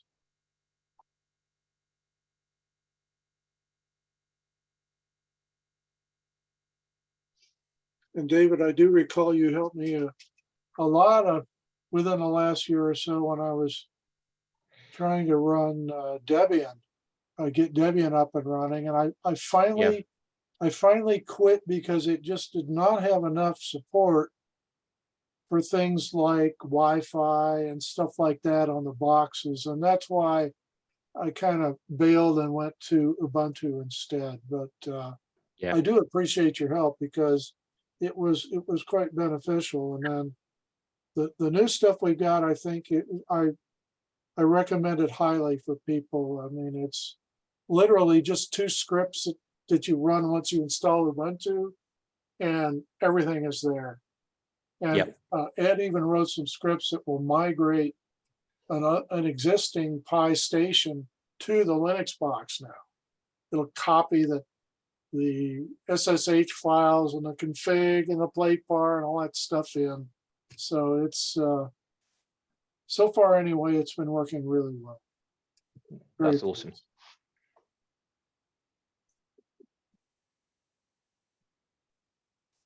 I see the chatting, the Q&A has begun, which is really nice. So in this next session, the next part, it's an unstructured workshop, Q&A, basically kind of a very free, unstructured session. But I do want to begin with probably with a short talk, maybe 10-15 minutes, and it's about fireballs. It's about fireball modeling. I gave this talk at one I guess I don't know if it was an amateur conference or even a professional conference in the UK virtually a couple of months ago. It was basically, what kind of observations we need to study fireballs and to get everything we need to get out of fireballs. And I think that's probably some of you might be interested in this because there are a lot of folks here from New Zealand, and you operate these cameras for fireballs. And also we're building a fireball radiometer and the lux meter and whatever. So why do we even need all those things? So let me just quickly share my screen. And yeah, the title of this talk is Fireball Fragmentation Modeling, Putting Humpty Dumpty Together Again, which kind of explains why this might be hard. So let's just give you some background what we're actually trying to do here. What we know and what we observe in the atmosphere is the fireball. We have the light curve, so the total light production. As you can see here at the beginning, it was quite faint, and then it had some kind of big flares, and then at the end, it died down again. We observed the dynamics. The dynamics basically means how it decelerated its velocity. And finally, at the end, if we can resolve them, the video has high enough resolution, and also it's close enough to the station, we can observe individual fragments at the end. That's something we were able to do for Winchcombe, and this is the picture of Winchcombe. And finally, we have the meteorite finds. So from this, we know the composition, the location, masses, bulk density, which also kind of informs what happened during this flight. But one of the most interesting things that we can do with this is to invert what kind of body entered the atmosphere. So what was its mass, the pre-atmospheric mass, the orbit it came from, the bulk density, and its structural strength profile. So basically the way it broke down in kind of certain spaces. And you can see here that it has these bright flares, and each bright flare corresponds to a fragmentation. So every time you see the fireball brighten suddenly, it basically means that it fragmented and released probably a bunch of dust, and this dust vaporizes instantly, produces a lot of light, and that's why we can see these flares. And also we're interested in the mass distribution of the constituents. So basically, some fireballs, for example, they like to release a lot of very small dust, but not big pieces. And there are some fireballs, for example, that have no flares, and they just kind of break up into large pieces. The reason why this is interesting, we are interested in all of these properties, and the only way to get them is to have kind of a full thing observed, the light curve and the dynamics and everything, is because these objects are the best proxy for asteroids that we are trying to study due to planetary defense. So NASA has launched the DART mission. As you might remember, it was a successful mission where they slammed a spacecraft into an asteroid, or I guess into a moon of an asteroid, to see how much it would slow down. The reason why they did this is because physical properties and the structure of asteroids are extremely uncertain. We really don't really know how they're composed. Is it kind of a big solid piece of rock, or as you can see here in the image, it's what's called a rubble pile. So just kind of a lot of gravel, large boulders held together by gravity. And we also didn't really understand momentum transfer of the impactor into the asteroid and how much debris there would be released. So it's kind of like space pull. You want to deflect an asteroid, and then kind of you have this billiard ball and you're trying to hit it in the right spot with the right force to go into kind of the right direction. And kind of for us, we kind of know that the billiard balls are solid and the way they're going to react, but for asteroids, we really don't have a lot of information unless we spend a lot of money to slam a spacecraft into this one asteroid of this one particular type. What if there are many more? And we know there are many different types. So this mission was able to achieve its goal. And when they slammed this satellite, this impactor into the asteroid, its orbit was actually shortened by way more than initially predicted. So the orbital period was shortened by 32 minutes. And the minimum requirement, and basically how much they thought it would be, was 73 seconds. So there is kind of a huge gap between these. And it's basically because of our kind of poor picture, our poor understanding of the inner structure of asteroids. And what is the best way to study them, again, cheaply, is to observe fireballs, let's say meter-sized fireballs, like the objects that enter the atmosphere, like the one in Niagara or France recently, and model their composition.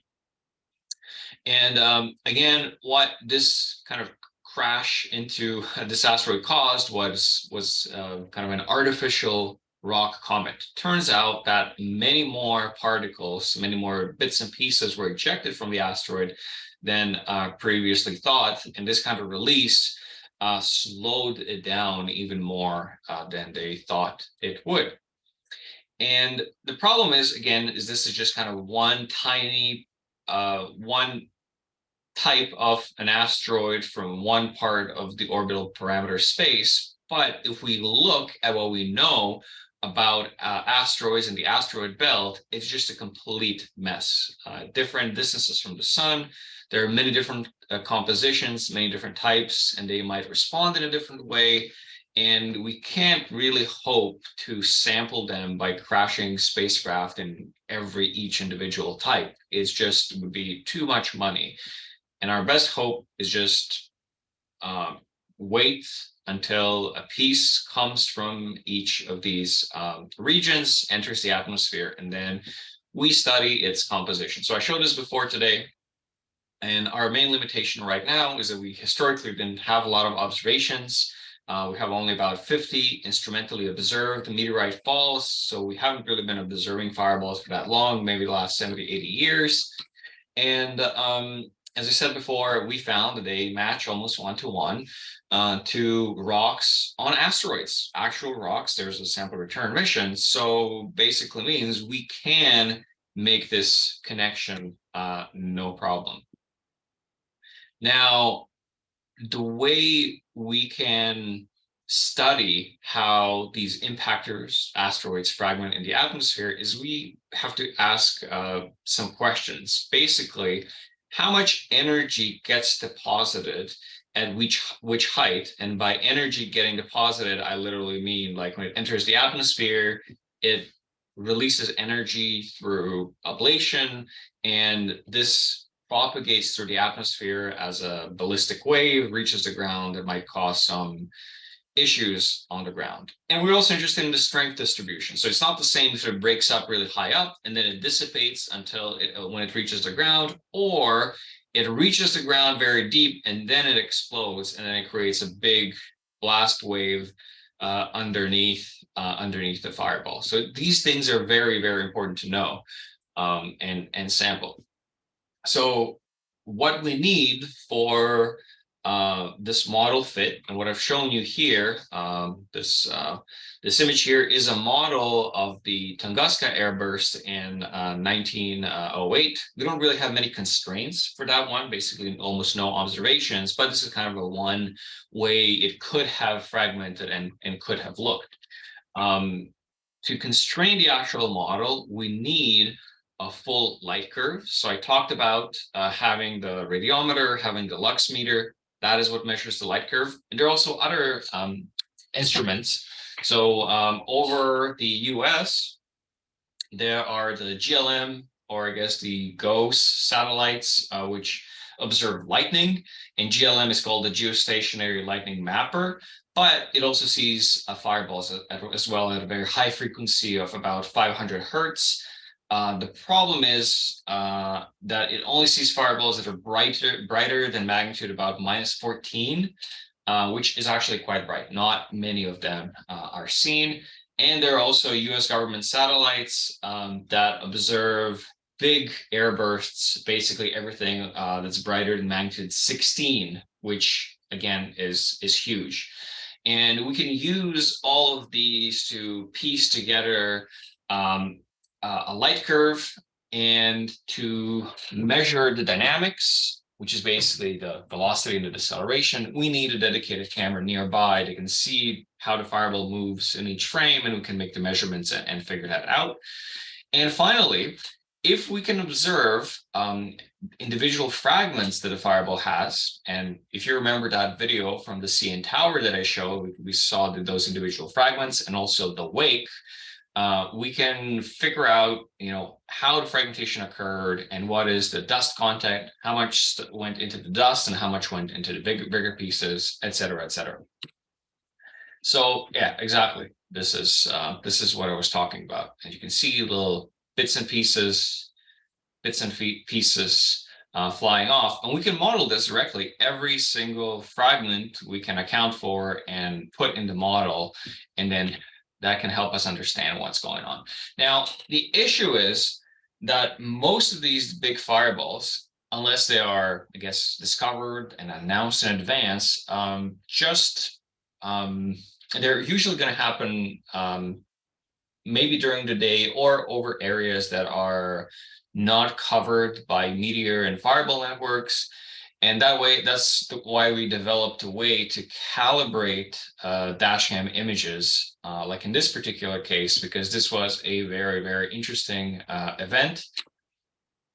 Very interesting event because it fragmented in a very unusual way. You can see here, it had a very, very bright burst. I'm going to go back, and left a luminous trail over a long period of time. And that's usually not how fireballs fragment. They don't usually deposit a lot of energy. It's just one spot. They usually just kind of fragment in multiple pieces before. And this one basically didn't fragment at all until it reached a height of about 30 kilometers. And then there was a huge explosion that people reported as an earthquake on the ground, which again was very unusual because this wasn't that big of an object, and we had a problem to figure out what kind of just the masses and everything else didn't fit together until we figured out that most of the energy, like over 90% of mass, was instantly vaporized and converted into dust in this one particular spot. And then you can also see that it left a luminous trail for a long time, which is literally just the dust ablating away. And there's also some chemistry that was happening, causing it to glow over a long period of time. And at the end, of course, it dropped meteorites that were found, and that's why we're interested in this event. So I guess to start modeling, we have to first understand some physics behind it. And I know it's probably way too late so I can bother you with any equations in math. And I'm not really going to do that, but I'm gonna explain quantitatively what's going on and how our model works. Because like everything in physics, we like to make some assumptions. And the first assumption is that everything we're modeling is a sphere. And then we can basically ask, okay, over a period of time, we're going to call it delta t, how many particles of air collide with this object? And then we can just think about it as some sort of a kind of a conservation of momentum, because these air particles hit the object and then it should decelerate because of that.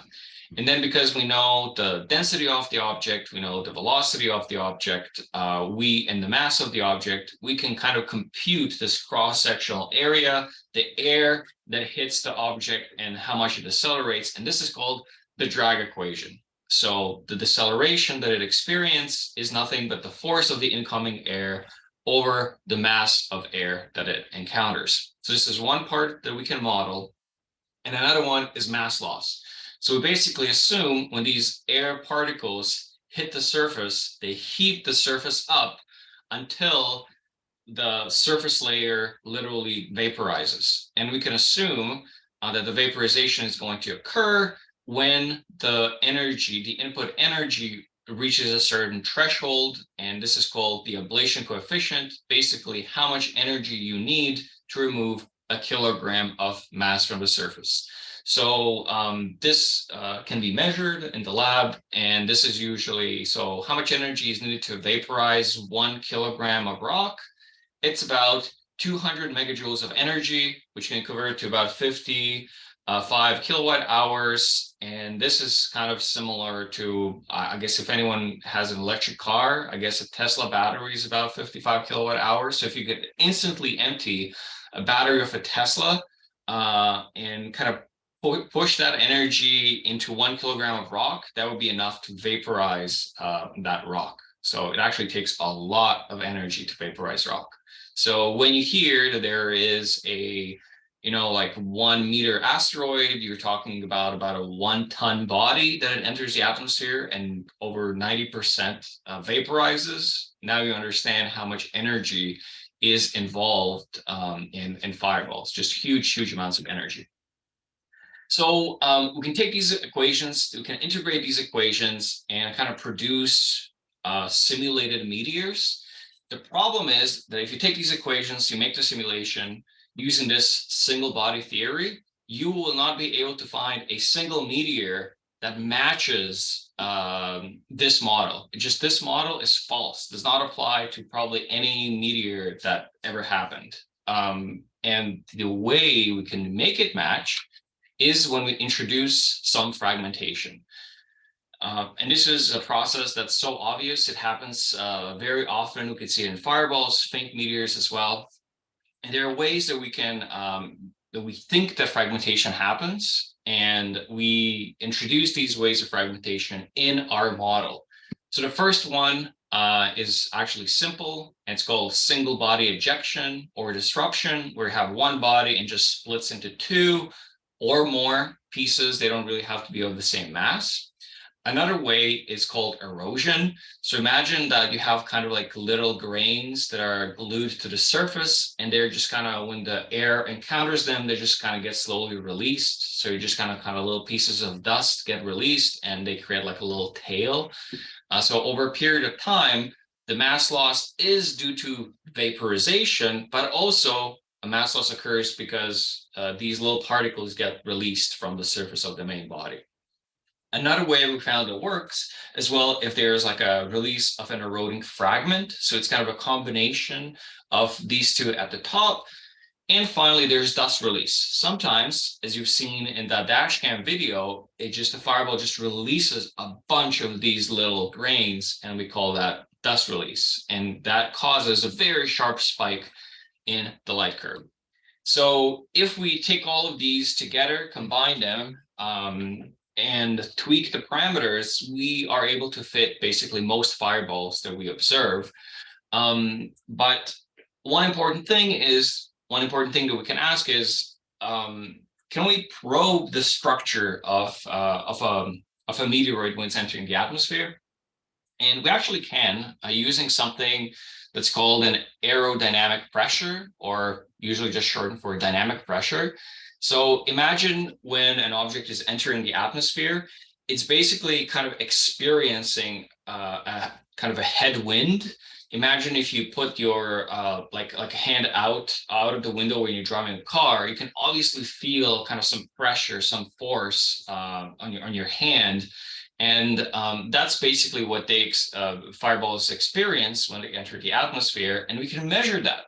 It's actually quite simple. If you can measure the speed and you know the air density at the certain height, that is the pressure.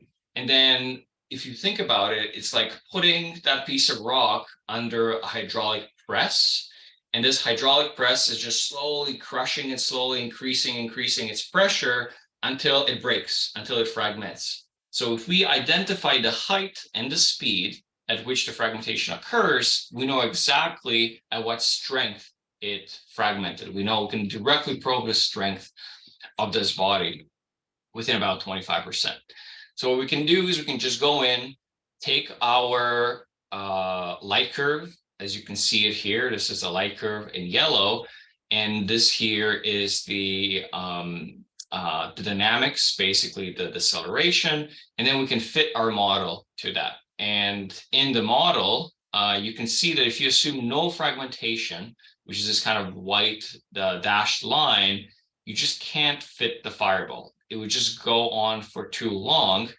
However, if we assume some fragmentation, some release of a bunch of fragments, of a bunch of dust, and we eject a lot of dust here at these sharp peaks, you can see that we can model it quite well and make the model fit to our observations well.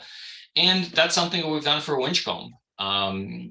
So we took the light curve that was observed, took the velocity that was observed, and we were able to invert that Winchcombe, which is a very interesting meteorite, was actually tiny. It was about 13 kilograms before it entered the atmosphere, and its bulk density was about 2,000 kilograms per cubic meter, which is exactly how much you would expect for this type of rock.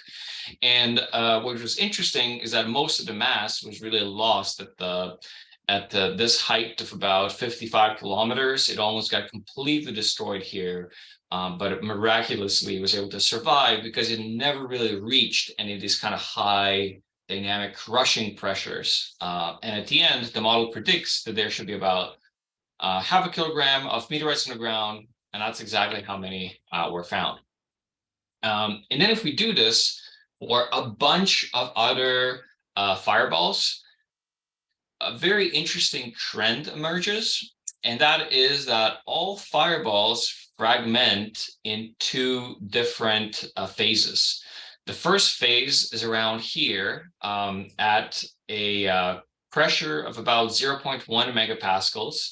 So 0.1 megapascals is the pressure, I guess, the strength of how much you can kind of crush with your fist. And then they do nothing. They just reach high pressures until they reach about 1 megapascal when they fragment again. So they start with a bunch of mass, they're crushed up, and then in the end, they're crushed up even more until just a tiny portion, like maybe a few percent, actually reaches the ground. So just for comparison, 1 megapascal is the strength of a human bite or a strength of an ice cube. So these rocks that enter the atmosphere, they're so insanely weak. Like imagine that you have a rock that you can crush up in your hands, and then the harder pieces, you can just literally just kind of bite off and kind of make them smaller in your mouth, just keep biting. And then only at the end, you end up with like a few hard pieces that don't get crushed up. So meteorites, or I guess meteoroids that produce meteorites are extremely weak rocks. They've been exposed in the solar system for billions of years of intense radiation and heating from one side, rapid cooling on the other side, and there are a lot of thermal cracks, and these objects are just unlike any rocks on Earth. Probably you can find perhaps maybe some kind of fresh volcanic rocks that are just extremely weak. And that is generally it. Kind of a brief overview of how we do fireball modeling and why it's important to have good data and especially good light curve and everything, because we have a unique chance to characterize these objects and figure out their strength profile without spending a lot of money on space missions. Probably someone at NASA wouldn't like me saying that because they want the Congress to spend a lot of money on space missions. Okay. Does anyone have any questions?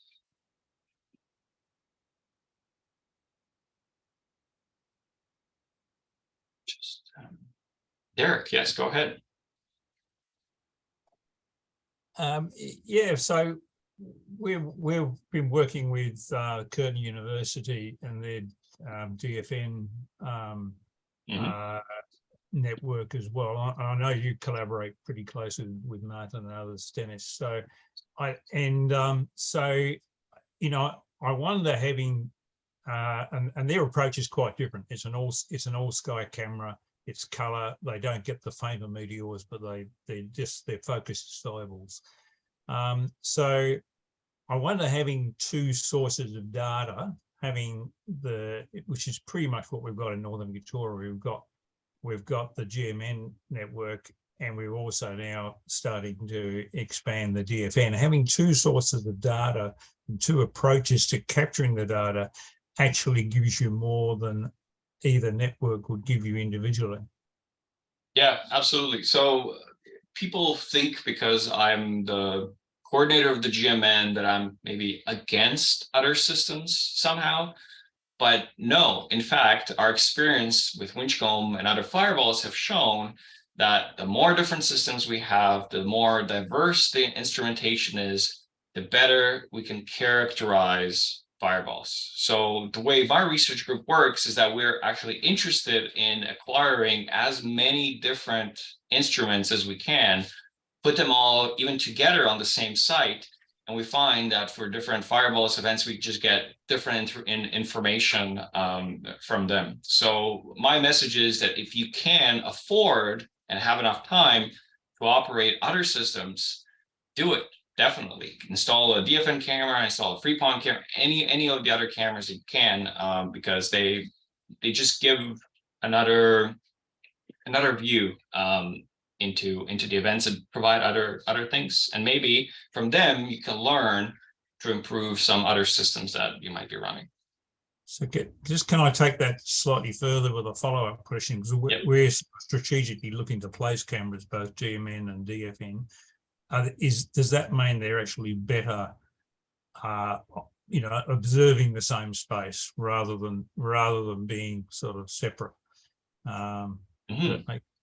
Yeah, they access a different part. So the DFN cameras in particular are not as sensitive.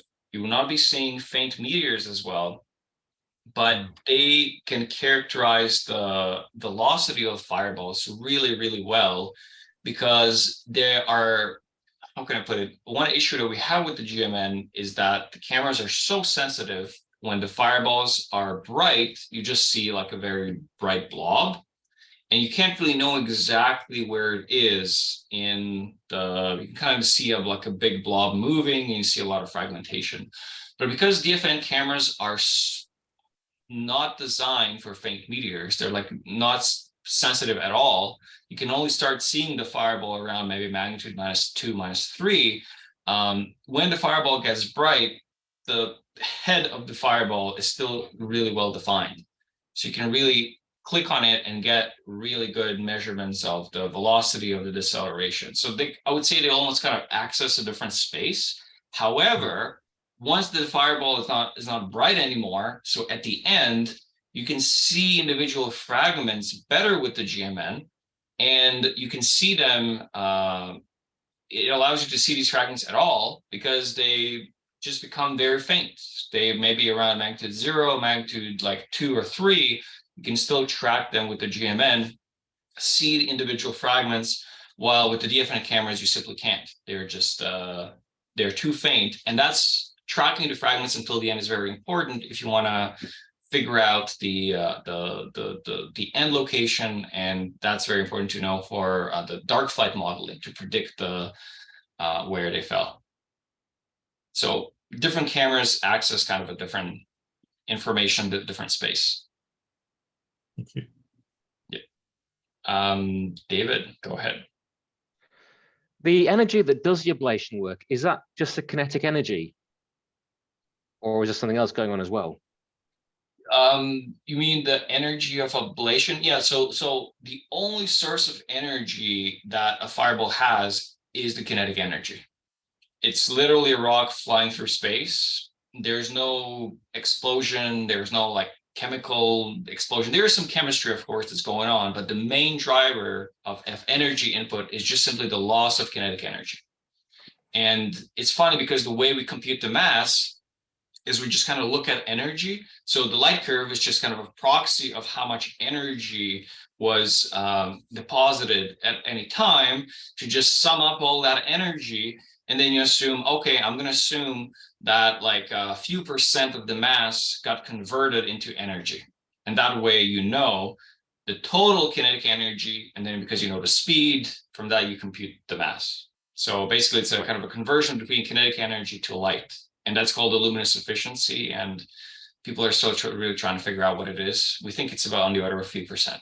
So if the things are almost completely stopped by the time it hits the ground, most kinetic energy is going into that ablation process, isn't it?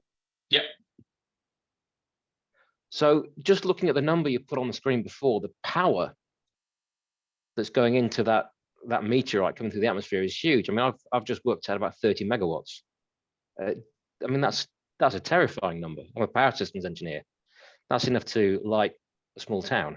Yep. It's I mean, you have an object of, let's say, you know, like 100 kilograms. It's flying at 15 kilometers a second. That's a huge amount of energy. And that's why even if you have like a tiny millimeter-sized particle, which is like a 1 milligram, when that thing is flying at 20 kilometers a second, it's dangerous. Its kinetic energy is enough to kill, like no problem. And that's why we gotta make sure no one gets hit while they're up there unprotected from the atmosphere in low Earth orbit. Yep. Okay, Gene, go ahead. Well, I'm trying to wrap my mind around the analogy you gave about the first breakup is about the force of your fist. The second level is like the strength of an ice cube. So we live in New Mexico where we have a lot of pumice rocks that are pretty fragile. And you can almost crush them with your force of your fist. So that tells me, but there's no inner rock that would be stronger than that. So that tells me that there's multiple layers on these things, that there's a kind of a soft outer layer and a harder inner core. Is that accurate? I wouldn't say that it's a layer per se. It's more of like imagine having like a cake with some hard nuts in it. It's more of that kind of a mix. Or but do you think that there's some chemistry happening where things are where perhaps a rock of uniform density, low density, melts and re-solidifies into a higher density material that then re-vaporizes or something? No, so there are there are multiple types of rocks. So for example, we're still trying to figure out the strength profiles. And there is one particular fireball that's really interesting. One happened in Romania, and another one was the one that I showed in the dashcam video they seem to be as if they're some sort of kind of imagine you have like an old block of coffee that's kind of really stale and humid, and then it looks like a solid block, but then if you apply pressure, it just completely falls apart. And that type of rock is interesting because it's able to penetrate really deep in the atmosphere at a very low height, and then a critical crushing pressure is achieved, and at one point it just completely disintegrates and explodes. And these small particles, when dust is released, and they're just kind of crushed into these tiny dust particles, smaller particles have a larger surface to mass ratio than larger particles, which means that kind of the input energy on them is much higher per unit of mass, which means the smaller particles evaporate more quickly. So if you have an object that can go very deep and then just explodes, that can cause much more damage on the ground. If we're talking about like a 10-meter, 100-meter size asteroid versus something smaller. But we're using these small objects that happen more often as proxies for understanding the bigger objects. So I wanted to ask another question, somewhat related to what we were talking about the earlier session, but it was touched upon here. And during the 2-hour break between the two sessions, I was thinking about it, and we talked about radiometers and lux meters and even spectroscopy as other tools for addressing some of these, well, addressing these issues. And this is kind of a blue sky idea. It may be totally unrealistic, but is it possible to conceive of a chip that has alternating columns or alternating rows or alternating pixels that are more or less sensitive, like maybe they've got a Bayer filter that gives you color information, and an alternating row or an alternating column doesn't, or an alternating pixel does or doesn't. And so you get both pieces of information from a single chip. Or maybe you put a neutral density filter over one half of the filter, or every alternating pixels versus the other, and maybe design a custom chip that does multiple tasks. So you can do that for normal phaintometers, and even for fireballs. People just usually opt to use sensors that have higher bit depth, 16-bit, 24-bit instead of 8-bit, and that way you're going to get like 5 to 10 more magnitudes of dynamic range. And that way it will never saturate. In terms of the radiometer, the idea was to use, there are multiple channels that can be read, and then you just put kind of a different gain in between each one, and then you just read different gains. Or you could just have separate sensors because they're not that expensive. So one is operated at one gain level, another one is operated at another gain level. But ideally, it would be one instrument with a huge dynamic range, and it can start at like very faint magnitudes and then go all the way up. Another way, and that's something that the group in Australia actually tried, is using a logarithmic amplifier. So it starts, it just kind of follows the response of, I guess the human eye is a logarithmic, has a logarithmic response. But that, I heard, might have some issues with calibration. I see Bob has his hand up. Bob, go ahead. Yeah, I think some CMOS sensors do have those filters on them where they have like a red, green, and a blue filter. And in this case, I believe this camera does as well. And we're just ignoring the color, which usually means that you're getting more pixels contributing energy to your black and white image. But the way they get there, I think, is they're being adjusted because of the performance curve of each of the filters. And usually the filtering is done with one red, one blue, and two greens, because the performance of silicon's rolling down as you go towards green light. So, it seems to me like we're throwing away some information potentially by not going ahead and pulling in the color image and then processing that out later. But the problem, I think, is the processing ability of the software that's available and the horsepower of the computer. But yeah, so the color information, so we realized, or a study was done to see if you can use like an RBG sensor to derive some more information about meteors, not just because sensitivity, but some kind of spectral characteristics, and they weren't able to really find anything. It's just that the divisions are so broad and they include so many lines of different elements that that's not really helpful. But in terms of color on these sensors, the problem is that there is a DSP on the sensor itself, on the board itself, and it has a very limited bandwidth. And if you add in the color information, you're then just passing on like two additional channels, and then it degrades the video quality.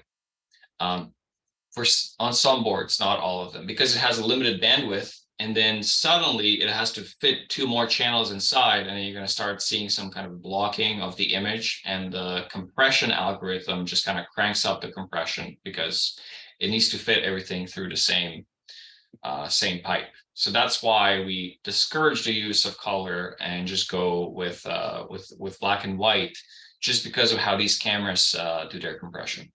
And it also, another idea I had, another blue sky idea, I guess, is why not try to slam the sensitivity in another direction when you determine that you've got a fireball? Are we just not processing at a fast enough rate to throw that in, or will you give up too much information in that conversion process?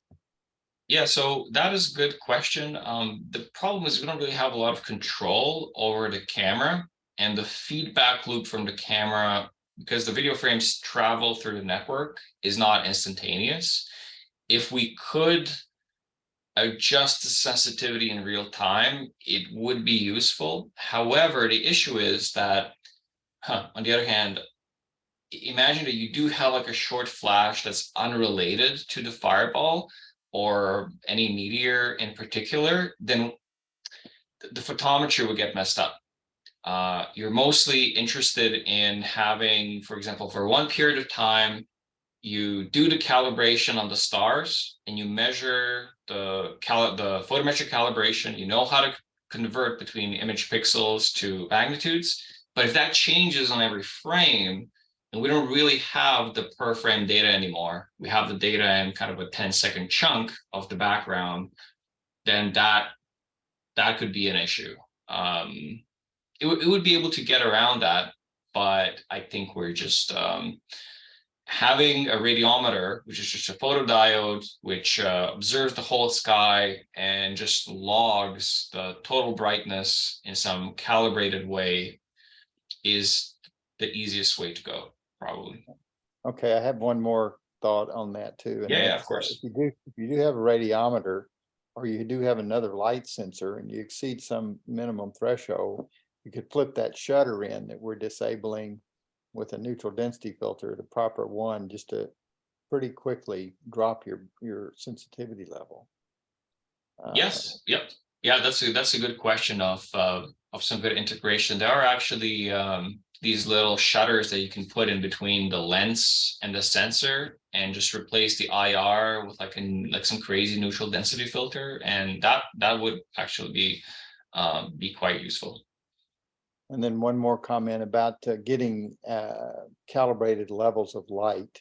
That's going to, I believe, be very difficult, because I've spent time studying different meters, for instance, and not a lot of them agree with each other. And it's partially because of the difference in the spectral characteristics of the light that you're looking at and the meters. So I think probably just a differential curve of the energy is going to be more important, not what the absolute levels are. Yeah, the lux sensor that we have, we know its sensitivity curve, and how can I put it? The problem with fireballs is that there's a conversion factor between power and light, and you have to assume some sort of a spectral distribution. But for most fireballs, we don't really know what the spectral distribution is. We just assume kind of a black body at a certain temperature. But they are actually heavily dominated by like elemental lines and molecular lines. So that is already an approximation. We're not really looking to be extremely accurate.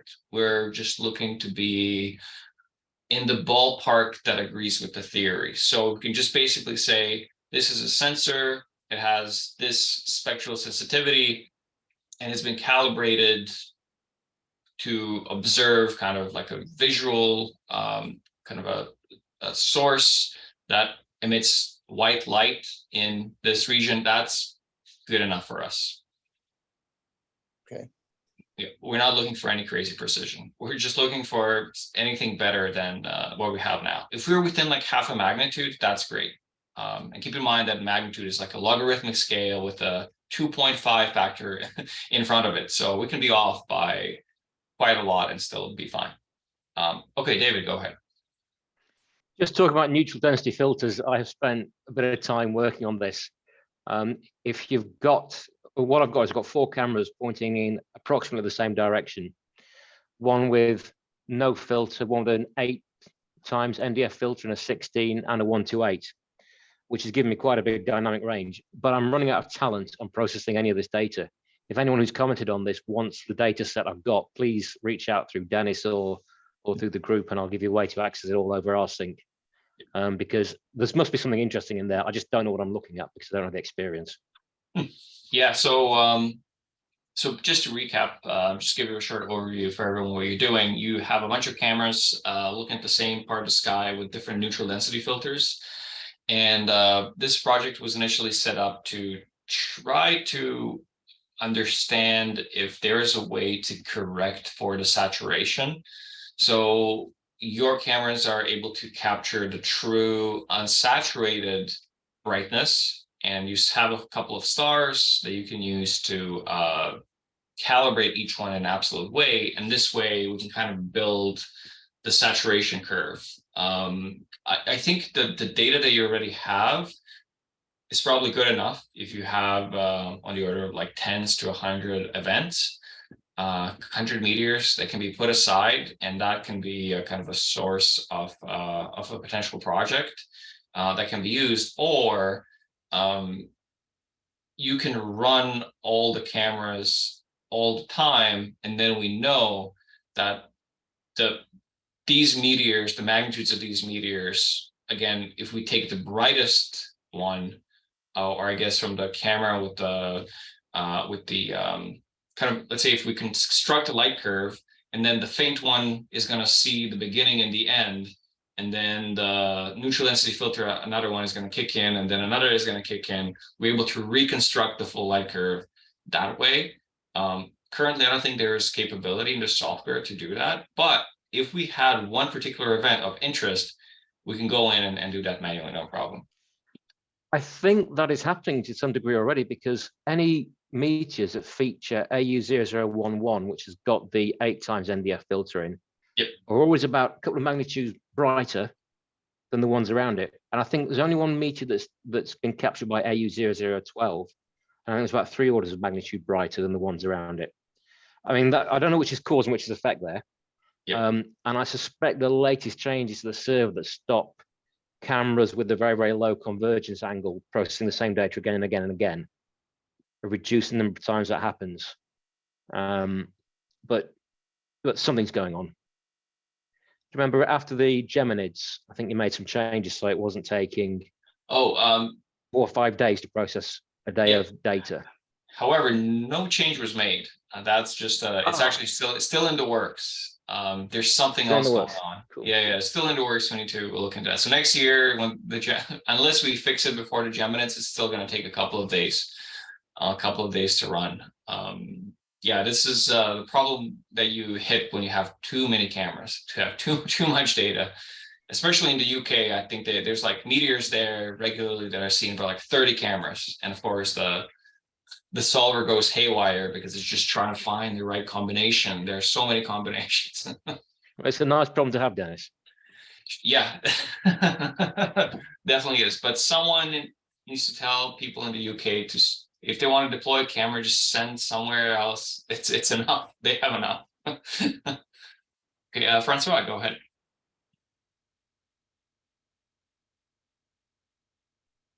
Oh, I had to unmute.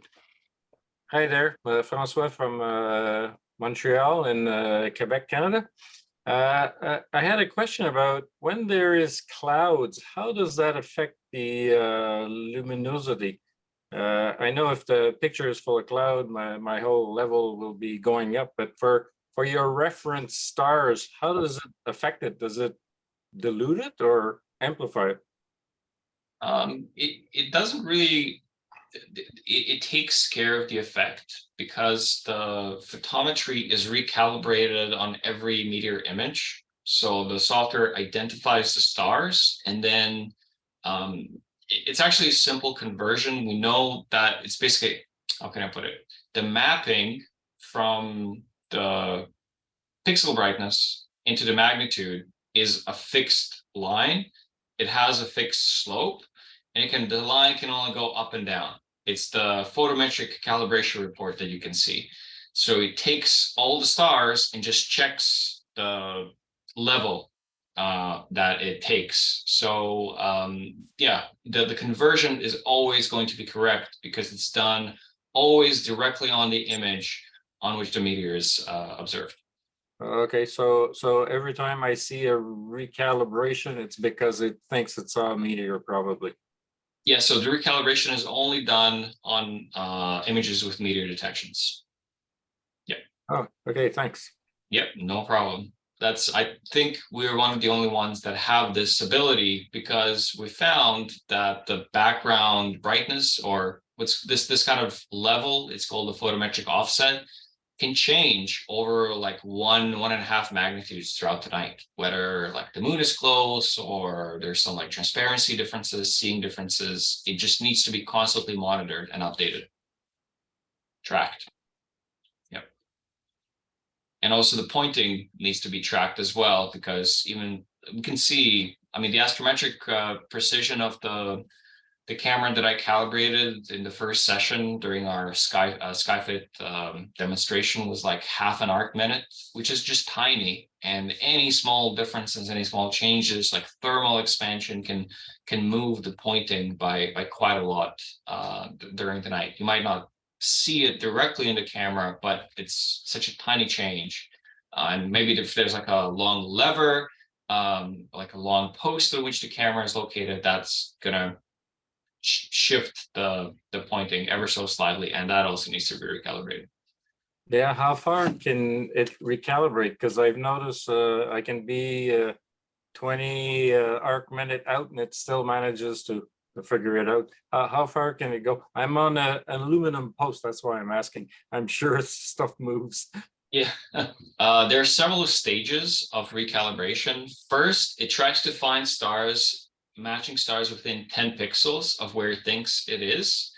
But if that fails, we have a technique which uses like Fourier transform, which literally allows you, if it's like even like off by quite a lot, it should in theory be able to match it up. It just kind of finds the, what kind of translation, rotation, and even scaling you need to match the two together. It works generally well. Sometimes it might have some issues, and sometimes it makes the plate bar just kind of go out of whack, just completely in a different direction. But that happens very rarely, and with that, when it does happen, it needs to be manually just put back. That happens rarely, just on a small number of cameras. Yep. Bob. I'm in the process of putting up another camera, and I have this problem in my mind, and I was just going to put it on top of a single steel pipe. It's a very heavy gauge pipes, but it's still going to have potentially movement in one direction vertically, or from the center of the earth, I guess. But is that worth worrying about, or do you think the software is good enough that you wouldn't worry about that, and maybe mount it on another frame that's got like a triangulation and it's more steady for wind and things? I haven't seen the post, so I can't really comment. But as long as it's not gonna move much in the wind or vibrate in the wind, it should be good. Okay. Yep. Youngik, go ahead. Yeah, in at least one or two occasions, the cameras I use with a metal post, it got shifted a lot, starting more than a few degrees, and then there was no matched star for whole light, and I had to remake the plate par files. My question is, the original plate par files have a very good lens model, and I think it should be possible to allow much larger shift than currently handled. If a rough match can be done using the patterns of match the stars. Any comment on this? Yeah, that's a good question. I think in this case, the problem was that the Fourier transfer method didn't really work as intended. To have a good fit and calibration, it needs probably a lot of stars, and yeah, I'd say that it works about 50% of the time. I'm not really sure why it's not successful all the time. In Or theory, perhaps we should consider other approach like what people use for the star tracker on satellite, and they capture any part of the sky and use just 10, 15 stars to find out the altitude. Then, well, tens of degrees away should not be a problem. If you make full use of the lens model information already available in plate par. That's very interesting. Yeah, that's something we should definitely look into. Well, there are several algorithms for satellite star trackers, and the success rate is nearly 100%, and it's all publicly available, open source. That's really good to know. Can you maybe possibly send me some of the potential packages, and also Oh yes, packages, and also if you have a problem again with a certain camera, just let me know and I can take a look. Usually the problem with when the FFT method fails is because there's a small number of stars, and also yeah, there's not enough stars detected, and then usually can't really find a good solution. Oh, in my case, it's purely mechanical problem. I use a metal post supported by guy wires, and these guy wires have turnbuckles. I tighten them up, but after a month or so of vibrations, I think these turnbuckles get loosened, and that make the metal post shift into one direction. And that creates more than a few degrees of pointing for each of the cameras hanging onto that metal post. So it's my problem, but I think perhaps, and whenever I make an adjustment, make the guy wires tightened again by turning metal post, by turning the turnbuckles, and then there's a big shift created by this process. So if this can be handled by the software, it'll be much easier for me to housekeeping all these cameras I have. Of course, the necessary thing I should do is to find a way to maintain these turnbuckles not vibrating or not turning by itself. Yep. Yeah, I agree. That kind of almost indicates a hardware problem that needs addressing. But definitely the software could be more reliable when it's trying to recalibrate the pointing, at least. And that is what it's trying to do. It is using the original distortion model. It's not changing it, and it's just trying to find the best match, but it's not entirely successful all the time. Okay. Any more questions?